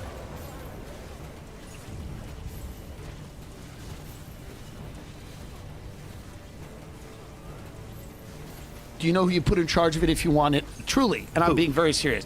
If you want an honest investigation, put Israel in charge. Joe, if you want it done right, have them do it. That's all I'm saying. Just have them do it. Just have them do it. I would trust. You think they should look at the Charlie Kirk assassination as well? I would trust their conclusions. Have them do it. That would be my thought. Just a fun thought. There's a lot of people that think it was a hoax and that it was a setup. And if it was, I've said on my show, just tell us how you did it, because that's fun too. It's fun. Pennsylvania men shot during Trump rally in Butler sue the United States. 2 men who were wounded in the shooting. They're suing James Copenhaver and David Dutch were shot during an attempted assassination of Trump.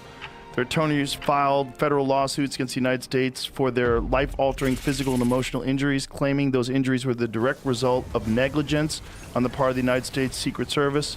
Dutch was shot in the stomach, while Copenhaver was shot twice.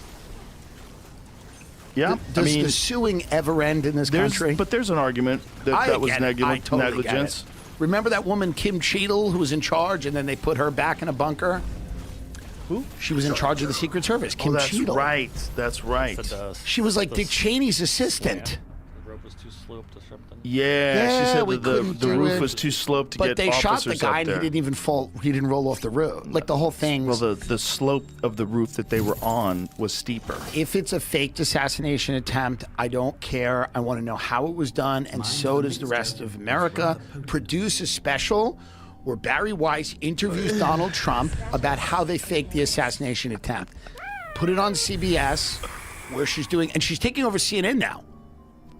So I think, and she's now isolated herself on the 6th floor of CBS, where she can no longer see the staff, and they cannot approach her.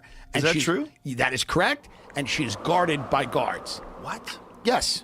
Where'd you hear this? This is in the news. She's in a bunker like Dick Cheney in the Peoc during 9/11, except it's Barry Weiss at CNN, surrounded by guards, and no one can. And it's like a militarized zone. She's in a militarized zone. Barry in the bunker and Ellison at the gates. Yeah. Is this real? She's unbelievable. By the way, I like her more now, and she hates me, and that's sad. Why does she hate you? Well, I've said things, but here's the thing. I like her more now than ever. Did she start hating you after your hilarious impression? She's turned on me. She turned on me a while ago. It turned on you how?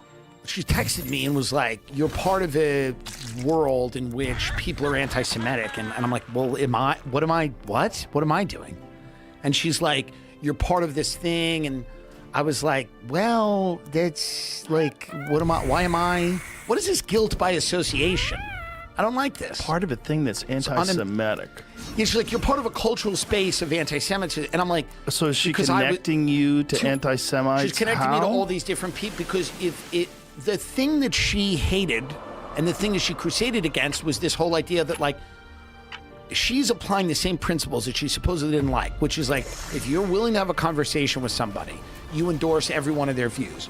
Or if you question something like Israel, you hate Israel. Or you hate Jewish people, which is insane. Right. And I thought she was the one who was like, we should have nuance on the trans issue. What happened to that? Right. What happened to being able to question gender ideology and all these things? Like, why aren't we, where's the nuance? Why aren't we holding space for nuance, Bear? CBS News boss Barry Weiss poised to oversee CNN editorial operations. Yeah, this is what he just said, right? Yeah, I saw that. But she's living her best life, as people would say. This is what she was meant to do. And when someone steps into their truth, I support them. And she has stepped into her truth. She's exactly where she should be, in a bunker guarded by the military, while she systematically destroys CBS. She's stepping into her truth. This is what she was there. She was put there to destroy it. She was obviously put there to destroy it. She wasn't put there to make it work. She's put there to just destroy it. And she's doing it. Do you think they understood the amount of pushback that they were going to get? I don't think they. I think they said, "Listen, let's just put her in there and see what happens." Because who cares? Like, it's like these legacy media institutions are dying. They're not turning around. No one's going back to watching the evening news, and they know that. These are billionaires. They're not idiots. The Ellisons are not dumb. They said, let's have a little fun while this thing goes. It says she took the helm of the struggling organization last month with a mandate to shake it up following David Ellison-led Skydance takeover of CBS parent company Paramount in 2024. Paramount Skydance bought Weiss' online outlet, The Free Press, for a cool $150 million as she became editor-in-chief of CBS News. Shop the new arrivals by Ashley Luxe and bring home the luxurious feel of plush boucle and velvet. Then sink into the cloud-like comfort of memory foam. The bonus? These sectionals can move to fit any layout, anytime. Shop the new Ashley Luxe collection.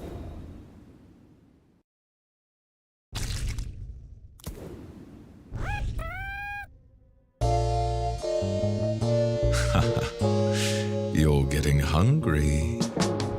Mellow mushroom, a higher order of pizza. Yeah. It's a lot of money for the free press. Well, no, because if you look at the podcast ratings, it was you, and then she was number 2. Wow. So that's why. No, she would get 7,000 YouTube views.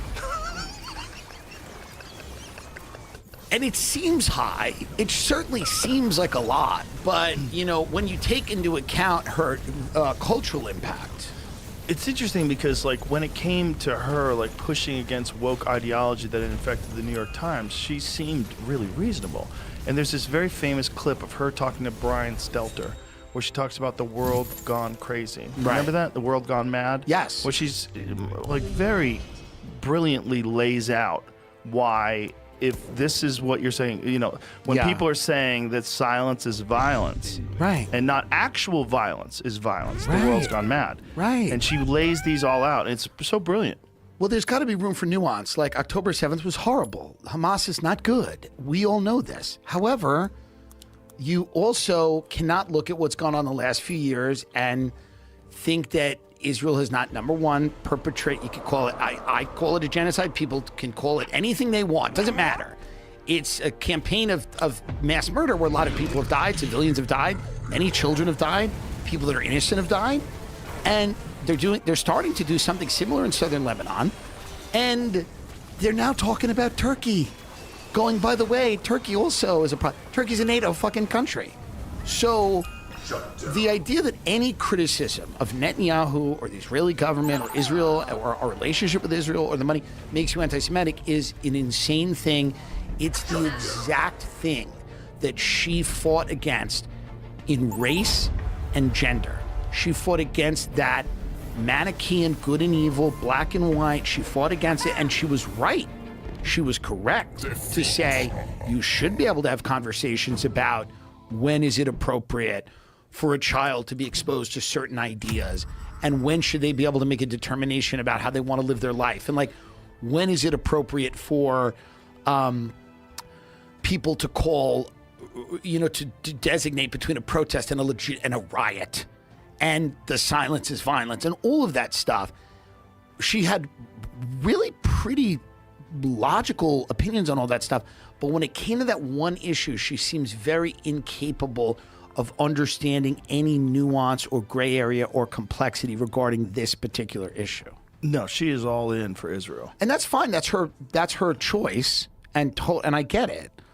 But it's so obvious when a Mark Levin goes, the president's great because we're going into Iran because the president's great. He's the greatest leader of all time. And then he goes, well, this didn't work out like we thought. We're going to make a deal and we're going to try to, you know, and then Mark Levin goes, this is a failure. This is a blunder. This is a strategic thing. And it's like, for who? Is it for us? It's not a failure for, it's clearly a failure for us, but like, it seems like the bigger failure would be for Israel that wants Iran neutered because they have aspirations regionally, globally, but certainly regionally. So who's it a failure for? And that's a fair question. And I think it's like, you've got to be able to have that conversation without being tarred and feathered as someone who's like a conspiracy mongering anti-Semite, which is like there's a group of people that are, but a lot of people just want sanity, and this is not sane. And just like you were talking about with the banks forcing that shit down people's throats, that it's going to make them, Yes. Same thing. Nobody understands blowback. Like the CIA term blowback, when you like go into a country, kill everyone, and then go, you like us, right? And they go, no, not really. We killed your mother, but we're sorry, but you want the mall? We're going to build a mall. They go, no, we're gonna bomb you and try to kill you. This is blowback. There's blowback when you shut down conversations, and in order to shut people up, you got to pay them or kill them. That's the only way to do it. If you don't pay people a lot of money, or kill them, they're going to talk. And if you limit that, they're going to get angrier, and the blowback is going to be intense. Well said. Yeah.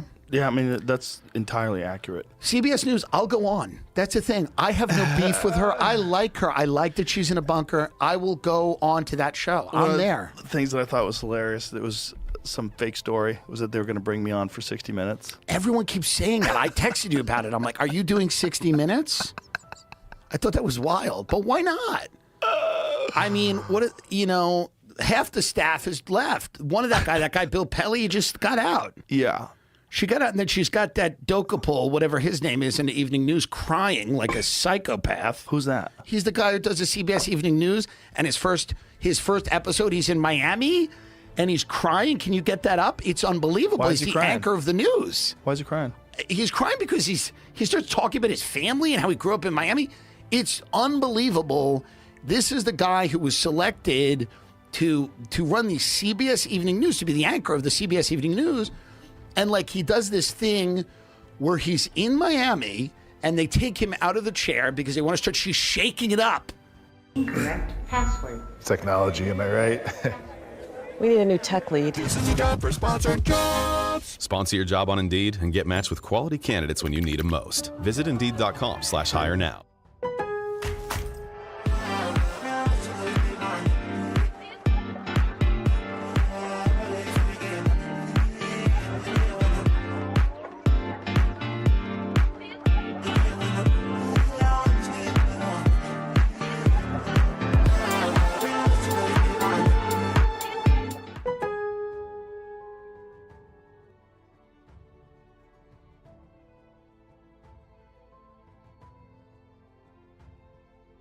Barry's shaking it up. So instead of sitting at a desk and doing the thing, they bring him to Miami to like visit his childhood places. And he starts sobbing in I forget, it was like a restaurant or something. Jamie, you can find it. But didn't have him crying for some reason. It was just talking. He's crying in like a restaurant, or he gets like choked up, and it's deeply uncomfortable, and it's really weird. And he starts talking about how he had a hard childhood. It's like unbelievable. This is the guy? Embarrassing first days CBS Evening News savaged by staff. It's state TV. Whoa. A conversation with one of his handlers during an ad break, Pete Hegseth said during his interview with Tony, how do you say his name? Dokapol. Dokapol. We did it at Barry's request and because CBS News did something right on this. I wish you had him crying. Or I wish you had him in that restaurant. So his Marco Rubio's moment is what he's talking about? No, this is not the right thing. No? He's in Miami, and Dokapol, this is psychotic. Every time you have to watch. Up, it's just people so he just keeps about crying? It wasn't showing the video. Maybe that's his thing. Like George Hamilton was tan all the time? He's crying. He's talking about... Yeah, look at this. It? Look at it. This is the anchor of the CBS Evening News. So he's being interviewed? Yeah, can we listen to this? I can't. Facebook's weird. Damn it. It doesn't let me control the player goes. There it goes. Show up. Yeah. Let me get a second here. You're okay. Yeah, take it from the beginning so I know what he's crying about. What? It makes me emotional. It's so funny. I didn't think it would catch it. I didn't even think shows. This is your favorite place in the world. Why? Why South Florida and Miami? What? It makes me emotional. It's so funny. I didn't think it would catch it.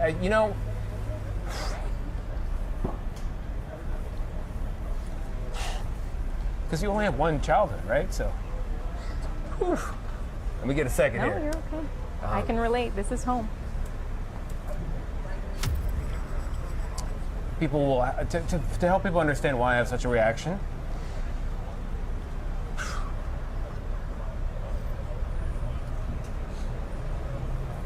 Florida is where I grew up.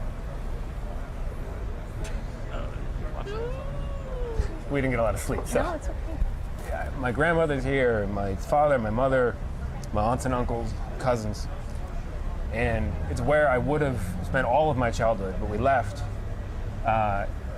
because of my father. He got in some trouble with business. It's like, we laugh about it now, but he was a drug dealer. But he was a drug dealer, he went to jail. It's kind of a ha-ha thing that we say now, but the reason it's so emotional for me is because I feel like I was robbed. It's kind of a ha-ha thing. He's this head of the CBS Evening News. He's the anchor of the CBS Evening News. This is what drives everyone so crazy about the world, how fake everything is. That's the guy? That's the best guy for the job? This is, when I grew up, you would go see Whitney Houston and go, fuck, she's good. I can't sing like that. Who cares if she smokes crack? She deserves it.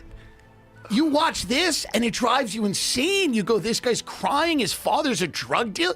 This is who's the best guy for the job. He's going to have to report on like murder, war, famine, whatever. And he's crying in some Cuban restaurant about his drug dealer father. So they had to leave Miami. No one believes anything's real anymore. This is a huge problem in our world. People go, that's the guy? That's the anchor of the CBS Evening News? It's crazy.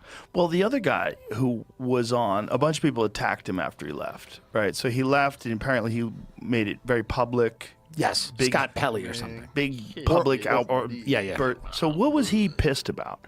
He was saying something about they were going against science, or some of it had to do, I believe, with climate change. Some of it had to do with a bunch of other things that he disagreed with where the news organization. Let's find out what his exact complaints were. Yeah, let's find out. I don't know what they were, but Barry chairs the meetings there and really goes on and embarrasses herself, and on the calls and stuff has no idea what she's talking about. And so here it is. Following his criticism, news editor Barry Weiss, 60 Minutes executive producer Nick Bilton at a staff meeting. Pelley was fired by CBS News. What did he say? When CBS fired Pelley, Bilton wrote a cover letter, which obtained by the New York Times. Bilton stated as follows: "Your antipathy to the future of the show has come through loud and clear, and I have heard you. Therefore, write on behalf of CBS News, Inc. to inform you that your employment with CBS is terminated for cause effective immediately."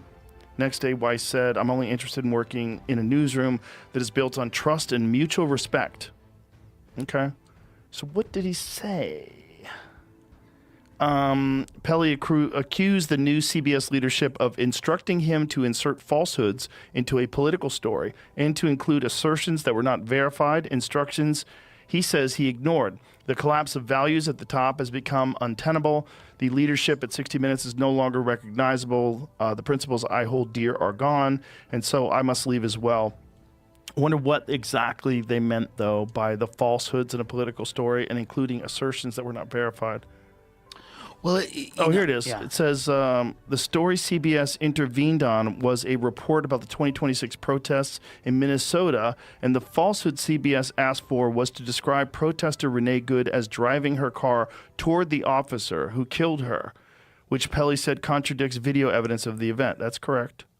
It seemed to me that the lady was trying to turn the car away from him, but it did brush up against the guy, which is enough for him to decide to kill her. Well, and, but it was not, she was trying to run him over. No, and I think But however, that guy had been dragged by a car very recently. Totally. So he's probably... All right, team, listen up. I've changed my mind.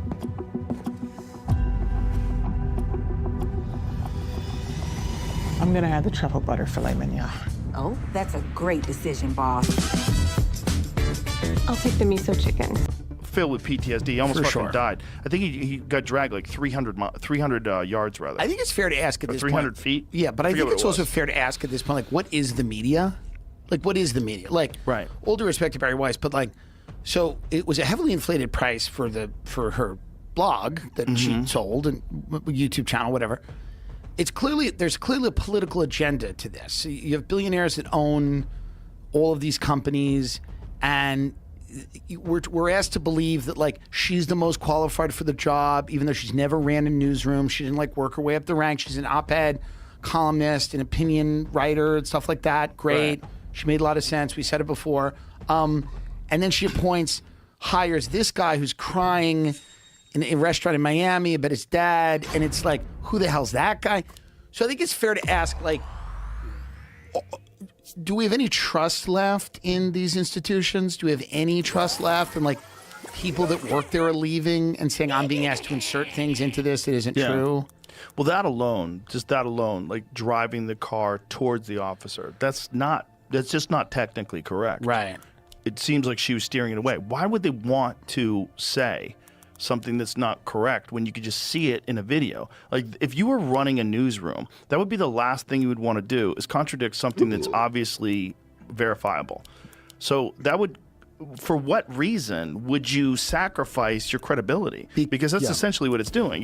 It's such a short-term play. Yes, but I'll tell you exactly why. Okay. Because their main demographic is 70-year-olds who are having strokes on their couch. They're not verifying this. They have a very old audience that is not online savvy. They're not looking at many angles. They have cataracts, and they're hearing this, and it allows them to dismiss it as, well, she did the wrong, she drove justifiable shooting. Yeah, I don't think they're... But somebody's motivating them to do that for those people. For sure, yeah. Why? Yeah, well, because she's in the tank for Trump, because Trump promised, or maybe didn't promise, but like whatever, he's useful in the sense that he's going to go in and topple the regime in Iran. He's going to sue all these, or he's going to bring Harvard College to heel for whatever the hell they did. And...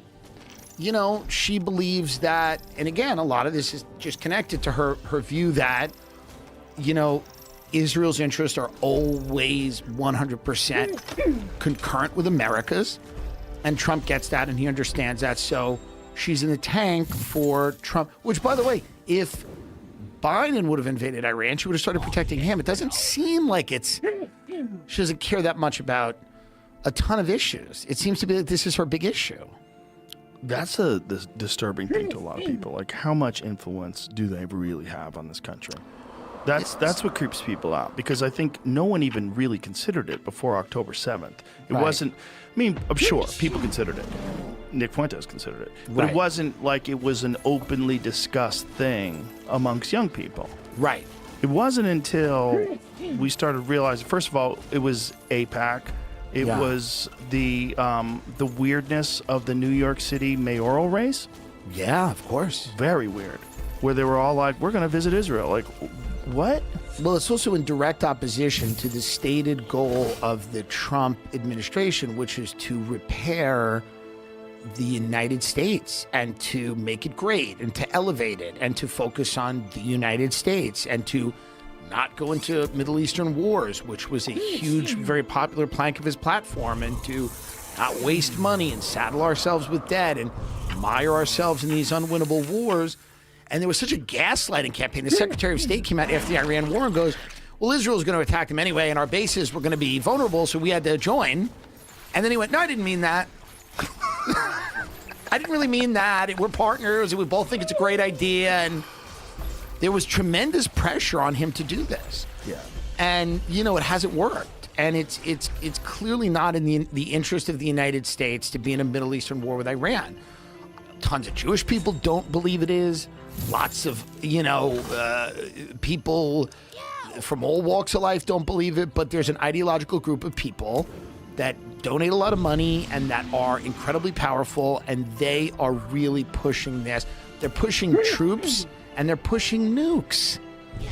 They're like, or unconventional weapons, like crazy bombing campaigns. They're pushing troops on the ground. They don't care what it takes. Iran has to be either completely destroyed or it's just got to be a chaos zone. But for the regional ambitions of Israel, it can't exist. Living with chronic migraine? 15 or more headache days a month, each lasting 4 hours or more. Botox prevents headaches in adults with chronic migraine, and treatment is 4 times a year. So why wait? Talk to your doctor. Botox effects may spread hours to weeks after injection, causing serious symptoms. Alert your doctor right away, as trouble swallowing, speaking, breathing, eye problems, or muscle weakness can be signs of a life-threatening condition. Those with these conditions before injection are at highest risk. Side effects may include allergic reactions like rash, breathing problems, dizziness, neck and injection site pain, and headache. Don't receive Botox if there's a skin infection. Tell your doctor your medical history, muscle or nerve conditions like ALS, myasthenia gravis, or Lambert-Eaton syndrome, and medicines like botulinum toxins, which may increase the risk of serious side effects. In a survey, 91% of patients wish they'd started Botox sooner. Ask your doctor today. If eligible, you may pay $0.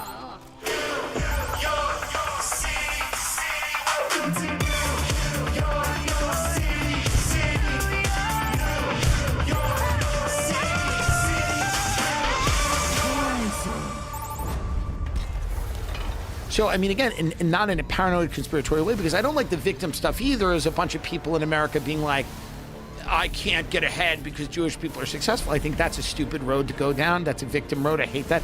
I hate it when gay people do it, or anyone, any group of people. I hate when they drench themselves in victimhood. I think when you become a victim, you lose autonomy over your life. It's insane.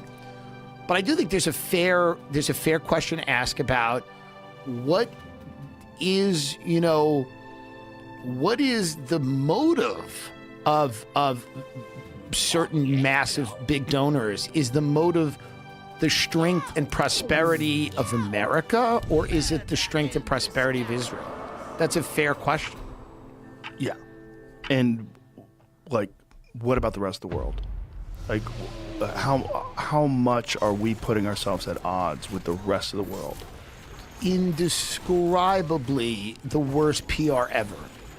And, people cannot justify, you've got to be a very ideological person to justify, southern Lebanon, Gaza, Iran, perhaps Turkey. This is starting to feel like this is like a friend you have who you make excuses for a certain amount of time. And then your wife eventually goes, they're not allowed here. You can't go out with them. They're a problem. They have a fucked up home life. I know they're fun. I know that you share values. I know that you enjoy each other. You've known each other for a long time. But here's the deal. They're not coming to the house, and they can't be around the kids. Because, that's what it's coming down to. It was even worse than that. The thing that drives me crazy is the negotiators. When they get negotiators, then they wind up whacking them. They kill all the negotiators. And They're then killing Trump the tells Iran them, deal. Stop killing the negotiators. Yeah. And stop bombing Lebanon. Is this Iran deal going to work? Is it going to work? Stop bombing Lebanon. I think we're at odds now. We're in the last 2 years. We're at odds with Israel for the first time, where Trump is really at odds with them, and he's had enough. And I think he is starting to understand that his legacy will be permanently tainted if he doesn't find a way to extricate us from this war. And I think on the other side, and Vance, again, for all the disagreements I might have with Vance about certain things, he is one of the only people in that administration who does push against the continuation of this war, which is why a lot of those neoconservative donors try to destroy him because of that. I don't love his tech alliances. There's a lot of things I don't like about him. But there's a lot of things I think are good about him. I think and it's not like I don't like about him per se. I worry about, some of his relationships. How many of these relationships you think are like necessary for survival? I'm sure all of them are, and that doesn't mean but they still need to be criticized and looked at. Oh yeah, and they 100%. Oh, not justifying it at all, but I'm totally saying I have a feeling like no completely autonomous person is ever gonna make it through that maze. Never. But I think the job is you turn the heat up enough where maybe if everyone's gonna do 10 horrible things, they do 2. Right. So I think it's certainly the job of anyone who looks at this stuff to look at it and go, yeah, what is going on? What is happening? But I will say, for all of the tech, things that I find a little, it's a little like, what? I do think that, to his credit, he's the only one in there. And you can tell, and it's not that I have some inside knowledge. they're only he's being attacked the most by the people that want the war to continue. Yeah. And I think he knows his political ambitions will be completely destroyed by a continuation of this war. So I look at all these people not as human beings, even though they are human beings, but I look at them as like they're running the show, they're running the country, so they all have ambitions, and it's hard to know their hearts or heads or how they feel from one day to the next. It's very difficult. So I think when you look at them and you go, yeah, he's calculated and ambitious, but he also is the one being attacked by people that want the war to continue. Tucker Carlson, who again, I have agreements with Tucker, I have disagreements with Tucker. The attacks on him are insane. The attacks on Megyn Kelly are wild because of this issue. It's not a myriad of issues, it's this issue. Yeah, undoubtedly. And it's weird. It's weird because it's so transparent. It's so transparent, and the whole world is seeing it play out. And it's like the amount of gaslighting that you have to keep pumping. It's not sustainable. Well, to say that this was not in the interest, this was in America's interest, you have to jump around logically so much. Well, this is also the problem with the justification of what happened in Gaza. When people will try to say Israel, like Gad was saying, they're doing the best they can. Like, look at the drone footage. Fly over that. If that's the best you can do, that's crazy. Like, it's better. Is that better than a nuke? Because I don't think it is. It's like it's inhumane. It looks like the damage of a nuke just spread out over 2 years instead of one blast. It's inhumane. It's evil. It's children being killed. It's mothers being killed in front of their children. And by the way, October 7th was inhumane, but I shouldn't have to keep doing that. Of Do you course know what you I shouldn't mean? have to do that, but it's also October 7th. You know, the people that got killed, those are the ravers, right? Right. So those are the people that were anti-Netanyahu. Totally. Those are not the people that were They also killed, I think, probably a lot of, like, they dragged people out of their houses. Oh, they killed a ton of people that it's were a bad situation there. Like, it's also like, why did it take so long to respond to that? Well, this is another very interesting, very important question. Every city has its secrets. And this is one of them. Unique spaces. I wish all my meetings were here. Local flavors. Try House Special. Smoke over Midtown. Cheers. Great vibes. Some secrets are meant to be shared. The secret's out. Cambria Hotels.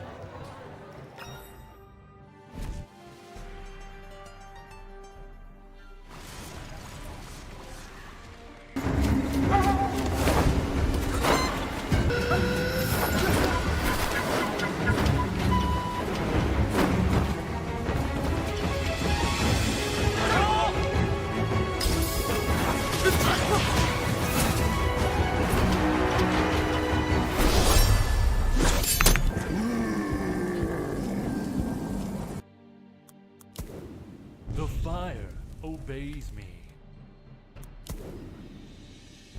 Yeah.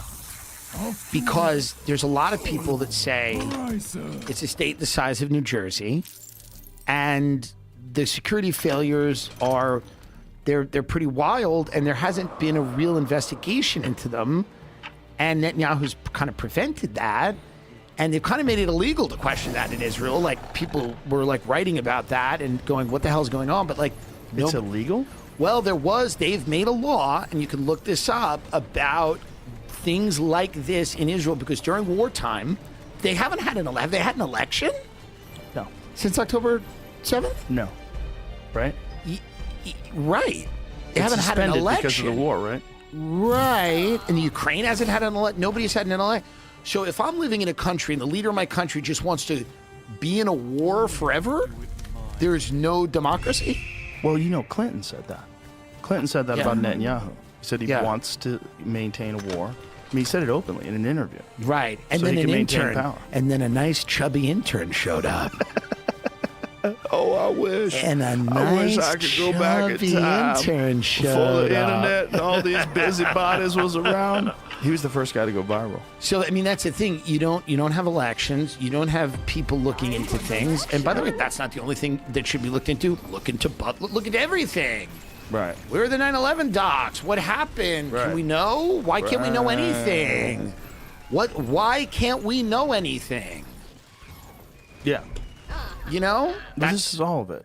It's like release all. We're all adults. Release it. Let's see what happened. But don't I'm you sure think it's that this fine. is- I'm sure no one did anything naughty. I think this is all kind of breaking, though, and I think that one of the things that's happening with AI is like all these things that they are protecting us from.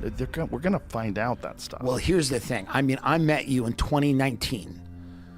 The first time I met you was 2018. Big J. Okerson was opening for you in Toronto. Oh wow. Yeah. But then I met you in 2019, and that's what 7 years ago. Mm-hmm. There were cracks of it breaking then, but almost invisible. Like you couldn't see them. Now you have full-on, like huge sinkholes opening into the reality that most people have accepted for their entire life. Yes. Big. Yeah, big. Big. And you see, like this Tulsi Gabbard, this press release that she did, this conference where she's talking about Fauci and what he did and all. Yeah. All that. I mean, we're getting information now. We're getting information that let us know that the entire system has been completely corrupted for a long fucking time. For a very long time. For a very long time. And it won't survive. It clearly can't survive the way we're in. Is it $40 trillion worth of debt? It's close. Right? It was at 39. No one thinks that's getting paid back. Yeah, who do we owe it to? Tell them to go fuck off. Right. So we have a lot of it's China, but like no one thinks that's getting paid back. The dollar as the world's reserve currency seems to have a limited amount of time. I don't know, but this is what's discussed. No, I mean, how does this system survive this level of information? People are not gonna. Do you think that this whole race to AI, this like Manhattan Project style race that's going on right now, like the future of whatever the United States is, kind of depends on us getting there first? Right? I think part of it if is we don't that. get there first, then it's probably a wrap. If you really thought about it, like if China gets there first, if control of resources and everything's shut off, like whatever, what if it's weaponized? My Like, worry is that in the guise of fighting China, we're going to become China. You know, so I would take the government a lot more seriously if they weren't, you know, potentially having like saying Palantir should merge all these different government databases. So your health data and your criminal justice data and your tax data all merges. And who's doing that? Palantir. So you go, and then they go, well, China's got a credit score. Well, what the hell is that? Right. What the hell's this? What? Right. So when Vance comes out and he goes, I'm worried about a credit score, it's like, okay, hey, buddy, me too. What the hell's this? So it's a little bit of gaslighting in that sense, too. They're like, if China gets all this stuff, you're all going to, we lose. And you go, okay. So it's almost like China will enslave you. Let us do it first. everyone's going to be on their best behavior. That's right. Everyone's going to be on their best behavior. We're going to be watching them. You heard that quote. Yeah. Everyone's going to be on their best behavior. This is what the World Economic Forum, people like that, they don't have an interest in you owning a house or farming land or starting a business, or they don't have any interest in that. It does not serve them at all. It did for a while, but their economic... The new Ashley Lux collection is the drop your home's been waiting for. With ultra plush boucle upholstery, beautiful wood bathed in a French oak finish, and striking designs that make a statement in every room. Shop the new arrivals by Ashley Lux. Available now.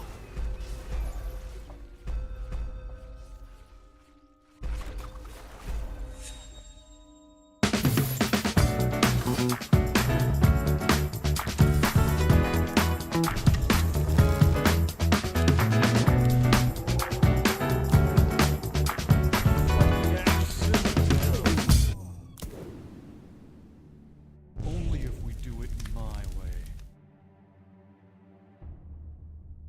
Projection is that that's not going to be possible for you. So what they're going to do, they're building bunkers, they're hoarding all the wealth, and they're, heavily invested in all this AI. And one of the reasons I think that we have to strike a deal with Iran is all this UAE money props up Hollywood, all these startups. It props up all the AI, a lot of it. A lot of that money is coming from Qatar and the UAE. And and our bases are getting blown off the earth in those countries. Those countries are getting attacked because of this war. And they're a huge financier of American startups and some AI startups. So, like, one thing that I wonder about all of this is just how much this just does seem now to be a high-level chess game about the future and what is and isn't possible. But the only thing that makes me personally happy is that Jared Kushner and Ivanka Trump just bought an island. That gives... The Romanian people were really excited. They're really excited. Did you see how they were celebrating in the streets? I believe they burned the Prime Minister's house, or the president, or whoever. They would just start lighting houses on fire. And that's coming, by the way. They just did it in Belfast. That's coming. People starting to light things on fire is coming. That's coming. I'm not calling for it. I'm not saying it's good. But it's coming. Because voting's become fake. No one cares. People on threads. It's fake. It's fake. It's so obvious. It's fake. X. It's all fake. So the only and you know what? Again, I'm not calling for it. It's bad, but fire's real.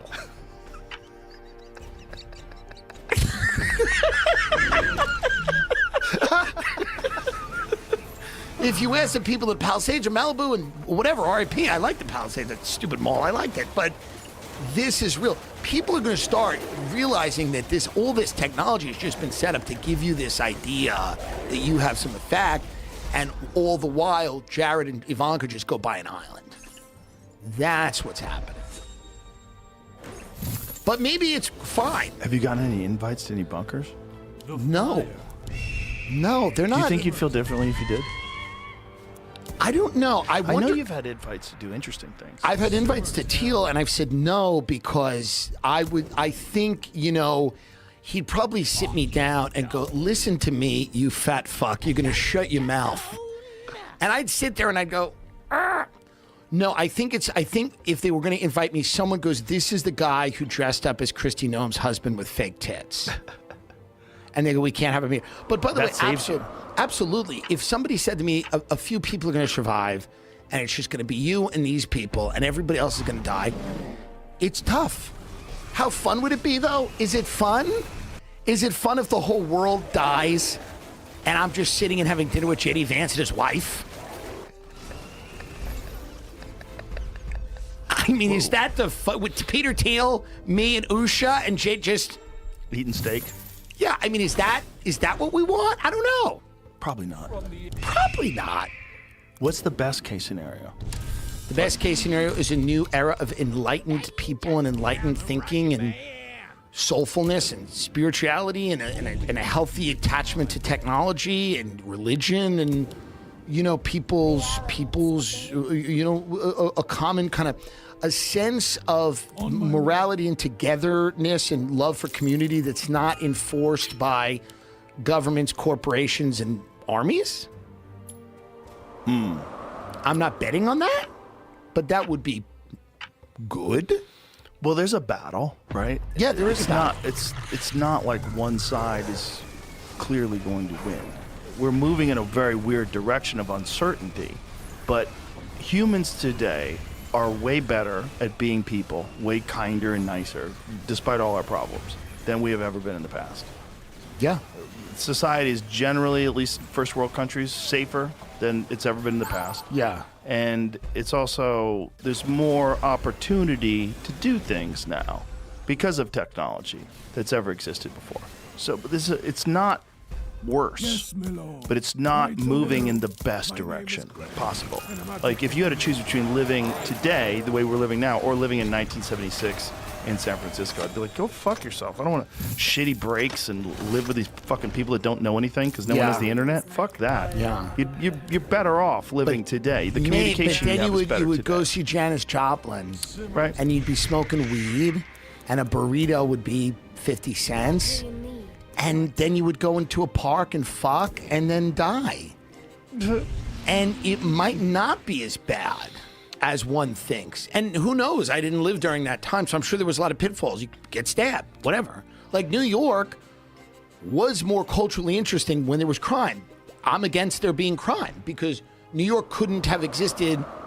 It can't be 1983 in New York now. Times Square is a mall. Times Square right now is a TGI Fridays. But it used to be chaos. It used to be chaos, but it can't be chaos forever. But again, in that city, do you get the Ramones? Do you get all of that stuff? Probably not. No. Probably not. No, you need some chaos for art, for sure. You need a little chaos. You don't get chaos from TGI Fridays. You don't get that kind of chaos. But I do think that there's a time for certain things, and there's an inertia that moves certain things forward, meaning like it would be crazy to think about New York in the 80s today. You can get anything you want on the internet. So why are we still taking gen eds like this? At Sophia Learning, we have a solution. Sophia offers online college-level courses that are designed to transfer for credit, helping thousands of people graduate. Use Sophia and get ahead.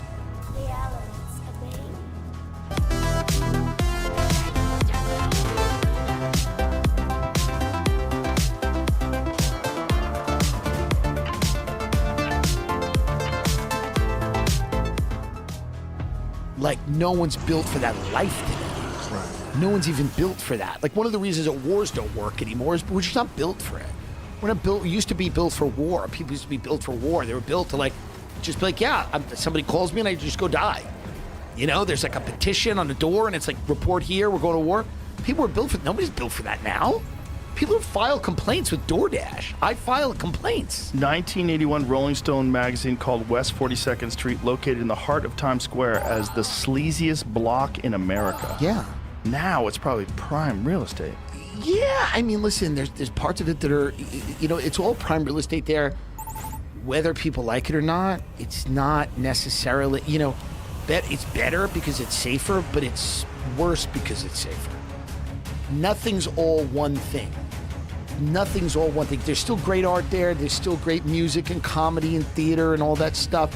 Is it as good as it was? No. But again, it's just because the people that are doing it are amazing, and they're talented. But like, culture is so decentralized now and fractious. Nothing can stay cool. Everything that you know, what's depressing to me about New York is it's become a place where people just go on Instagram and post you know, when you used to go to dinner in New York City, you would eat French food or food that could never make it home. You've never even seen. You didn't hear. They would treat you like shit. It was fun. Now you go to these places because Taylor Swift went